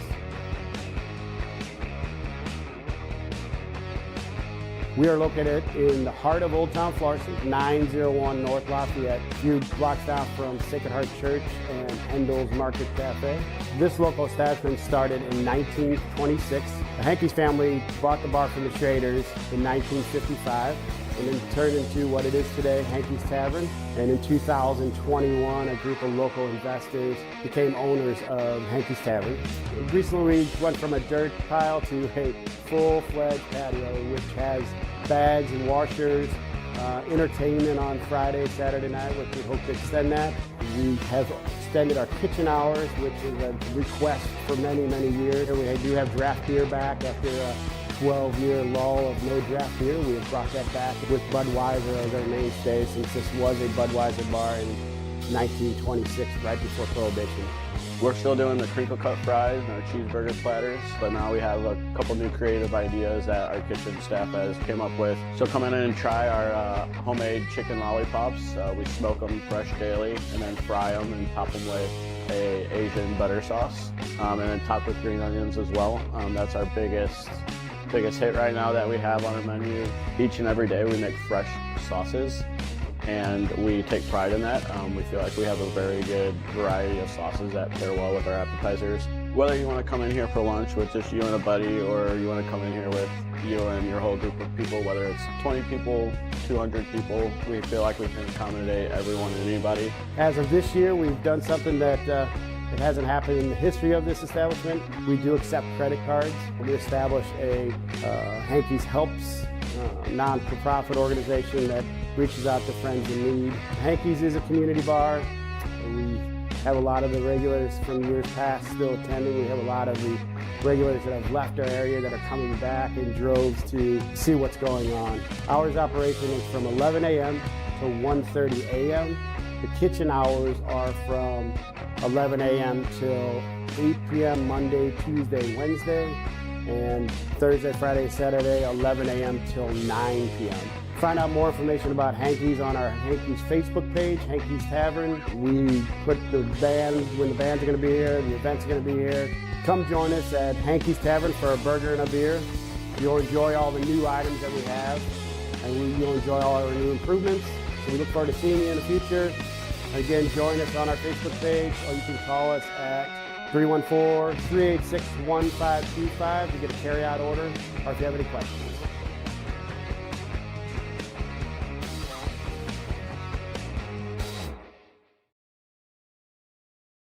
Witness a lakefront transformation right here in the Point. And you may not believe it, but just last year, this home was down to the studs.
Welcome back, and before we get into all the details, a quick thank you to our amazing sponsors of the NRL Season 7. So a big thank you to DGDR, that is the Dumb Guys Do Racing podcast, Trails End Construction, Hanky's Tavern, and Little J CPA for your continued support throughout Season 7. But it is now time to take a look at our driver standings after 3 races in Saturday Division A. TKs, can you read us through the details, please? Absolutely, Flood. No surprises here. The Jorge Sr. in P1 with 74 points, taking that incredible race victory today. Then we have the Kai in P2 with 68 points. FAF Bocachito sitting in third with 42 points. Cotton Ballistics P4 with 38 points. K Naranjo in P5 with 32 points. Then we have Talon in P6 with 21 points. FAF Wade sitting in P7 with 19 points. Also with 19 points is S7R's Mr. Racing. Then we have in P9, PDX Roland with 15 points. P10, PHG Josh Moment with 13 points. P11, Nuke with 12 points. P12, FAF Slowpoke Rods with 8 points. And P13 Slick SH BR2 with 6 points, and 14th Island Grown 777 with 3 points. Interesting stuff there. So very tight at the top for Saturday Division A. But I think it's time to showcase what is coming up for the drivers in round 4, Saturday Divisions A and B, starting off with Division B. Hey, we can already hear the excitement from TK there. We are at the Kyoto Driving Park, which is the Yamagiwa reverse variation in this Division B Saturday race. There will be a 10-minute qualifier ahead of a 20-lap race here at the Yamagiwa reverse circuit. The drivers will be using the Lexus SC430 GT500 2008 Group 2 car. There will be a grid start with full start check ahead of this 20-lap race with balance of power switched on with just the brake balance to be tweaked, with a tyre wear of a ×2 and a fuel consumption rate of ×3, with a 3 litres a second refueling speed, with the usual heavy damage applied. And well, all the tyres are available, but only the racing hards are required in this race. Tati, what are your thoughts on this combination for Division B? This is great. I love Kyoto, and I love high downforce cars around Kyoto, or high downforce cars like this. GT2 is probably the highest I go, GR2 rather. So this is perfect, and the reverse layout is very interesting. I do prefer it the right way round, but it's still interesting this way around. It makes for some really good racing. The passing points are interesting the other way around. And TK's a fan of Yamagiwa or not? I am, but I'm sitting here trying to figure out when the last time I did this in reverse. Like I couldn't tell you, and it does make it interesting. Like Tati was saying, like you have that hairpin as T1 instead of that long, fast left-hander for T1, and then you're coming downhill through the S's.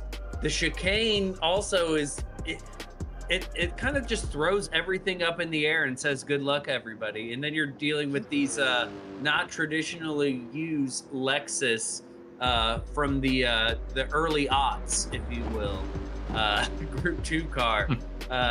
Really interesting combo here. I'm excited to see what these drivers are able to do with it.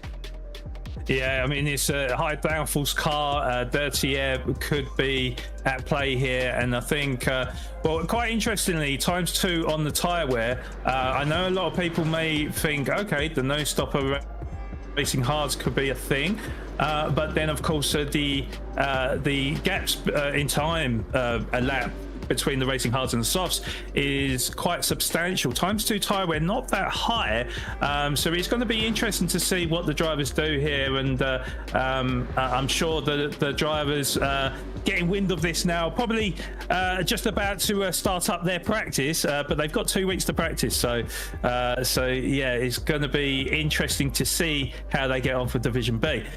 However, what are the Division A drivers going to experience for round 4? Comfort softs. Oh, okay. Oh, okay. Are we going to see it? We are at Alsace for this Division A round 4 Saturday race. As you can see with the car, they are in the Mines BNR 34 GTR N1 base road car or tuned car, and there will be a 10-minute qualifier ahead of a grid start with full start check, 16 laps for the drivers to negotiate. Actually, interestingly, the initial fuel is set to 30 litres, so about a third of a tank. Tyre wear is set to ×3 with a fuel consumption rate at ×2, just 1 litre a second for the refuel speed. All the racing tyres are available, none are required. It says BOP is turned off. Is that the case, or? Okay, so balance of power is turned on for this race. So the cars will be balanced across the grid. But yeah, Tassie, what are your thoughts on this combination? I didn't know this car existed, and it's super cool. Yeah, I need it. I actually really love races at Alsace. I know that it gets kind of a bad rap and you don't see it in open lobbies a lot, but when you're racing Alsace with people who know how to drive this track, it is brilliant. It's not easy to pass. You know, you have to be brave around here. And then there's just sections that are super fun, like that kind of carousel-y roller coaster section is great. It's a very technical track with not a lot of like outright fast moments. You're on your toes the entire time, and the moment you get to go quick, you're running right into a hairpin. You know, like you got to be careful. I love it. And just from your expression, TK, I think that this combination probably right up your alley, right? Yeah, it is great. They are on the racing tires. You know, I'm more of a sports guy. But Tati summed it up really well. Like, this layout, it's not used a lot. The last time I did it in reverse for Moose Wars. Shout out to MMR Moose. And it was a track that I had to learn. And Tati's right. Like, there aren't a lot of passing points. You just have to be brave. You have to commit. But this car I have driven, it is incredible. What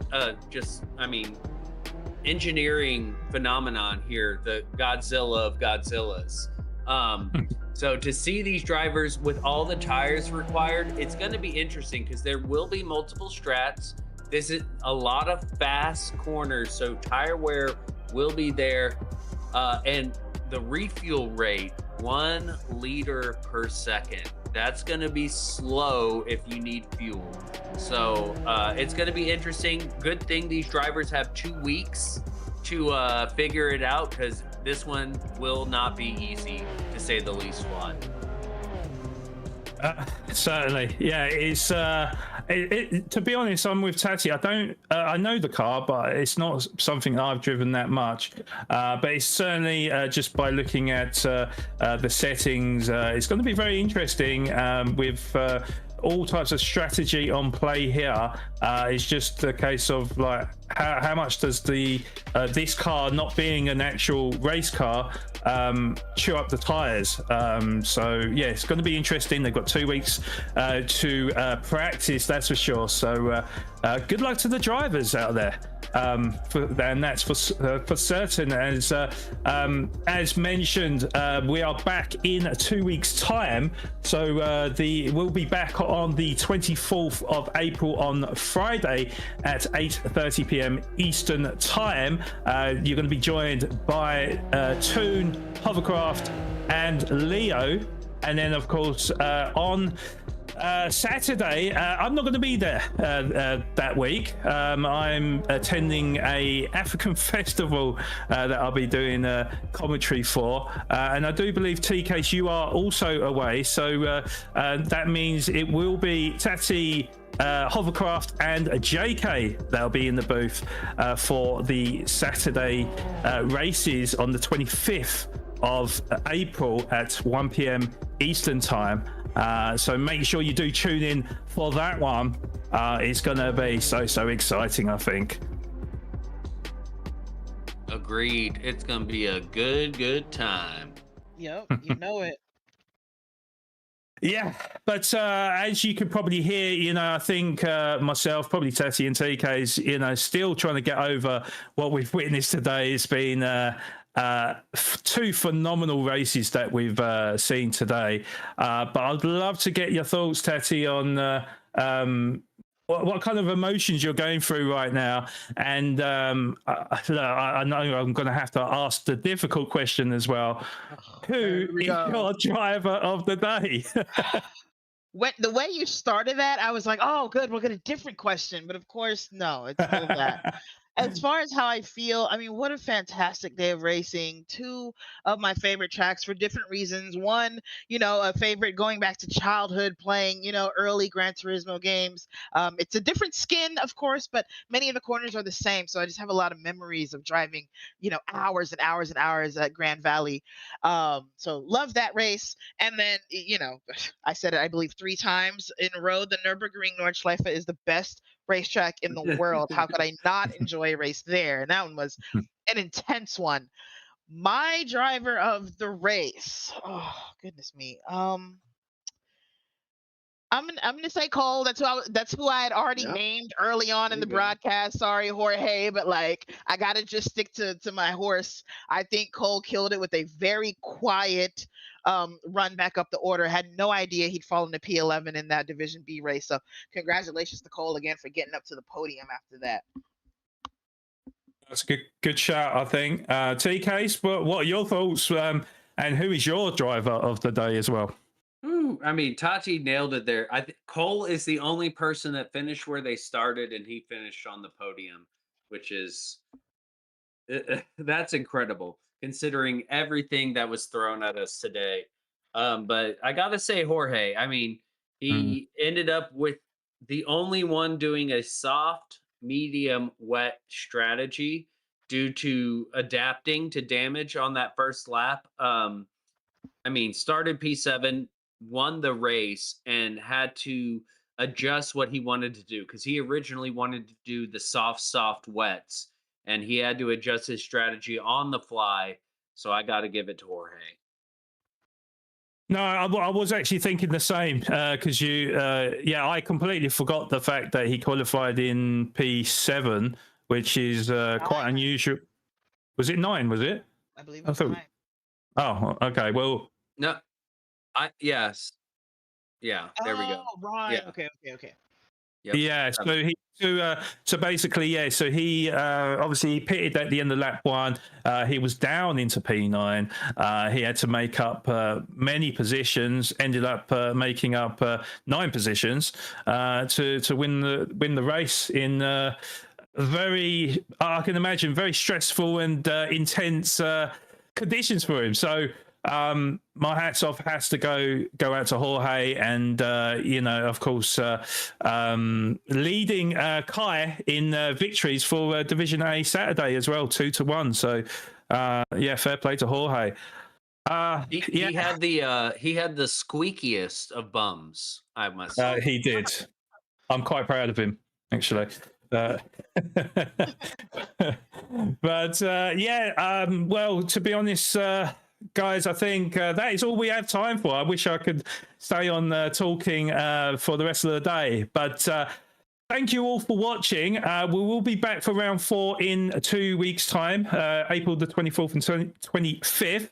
As mentioned, I am away from NRL duty due to an Africa Sim Racing Festival that's clashing with NRL. So I'll be back for the finals. TK, you said you're away for a race, a real life race. I'm going to Circuit of the Americas. So check my YouTube channel. I'll have lots of shorts showing cool GT3 cars, GR86 Cup, all that fun stuff. But then, yes, I'll be back with y'all for the finals as well.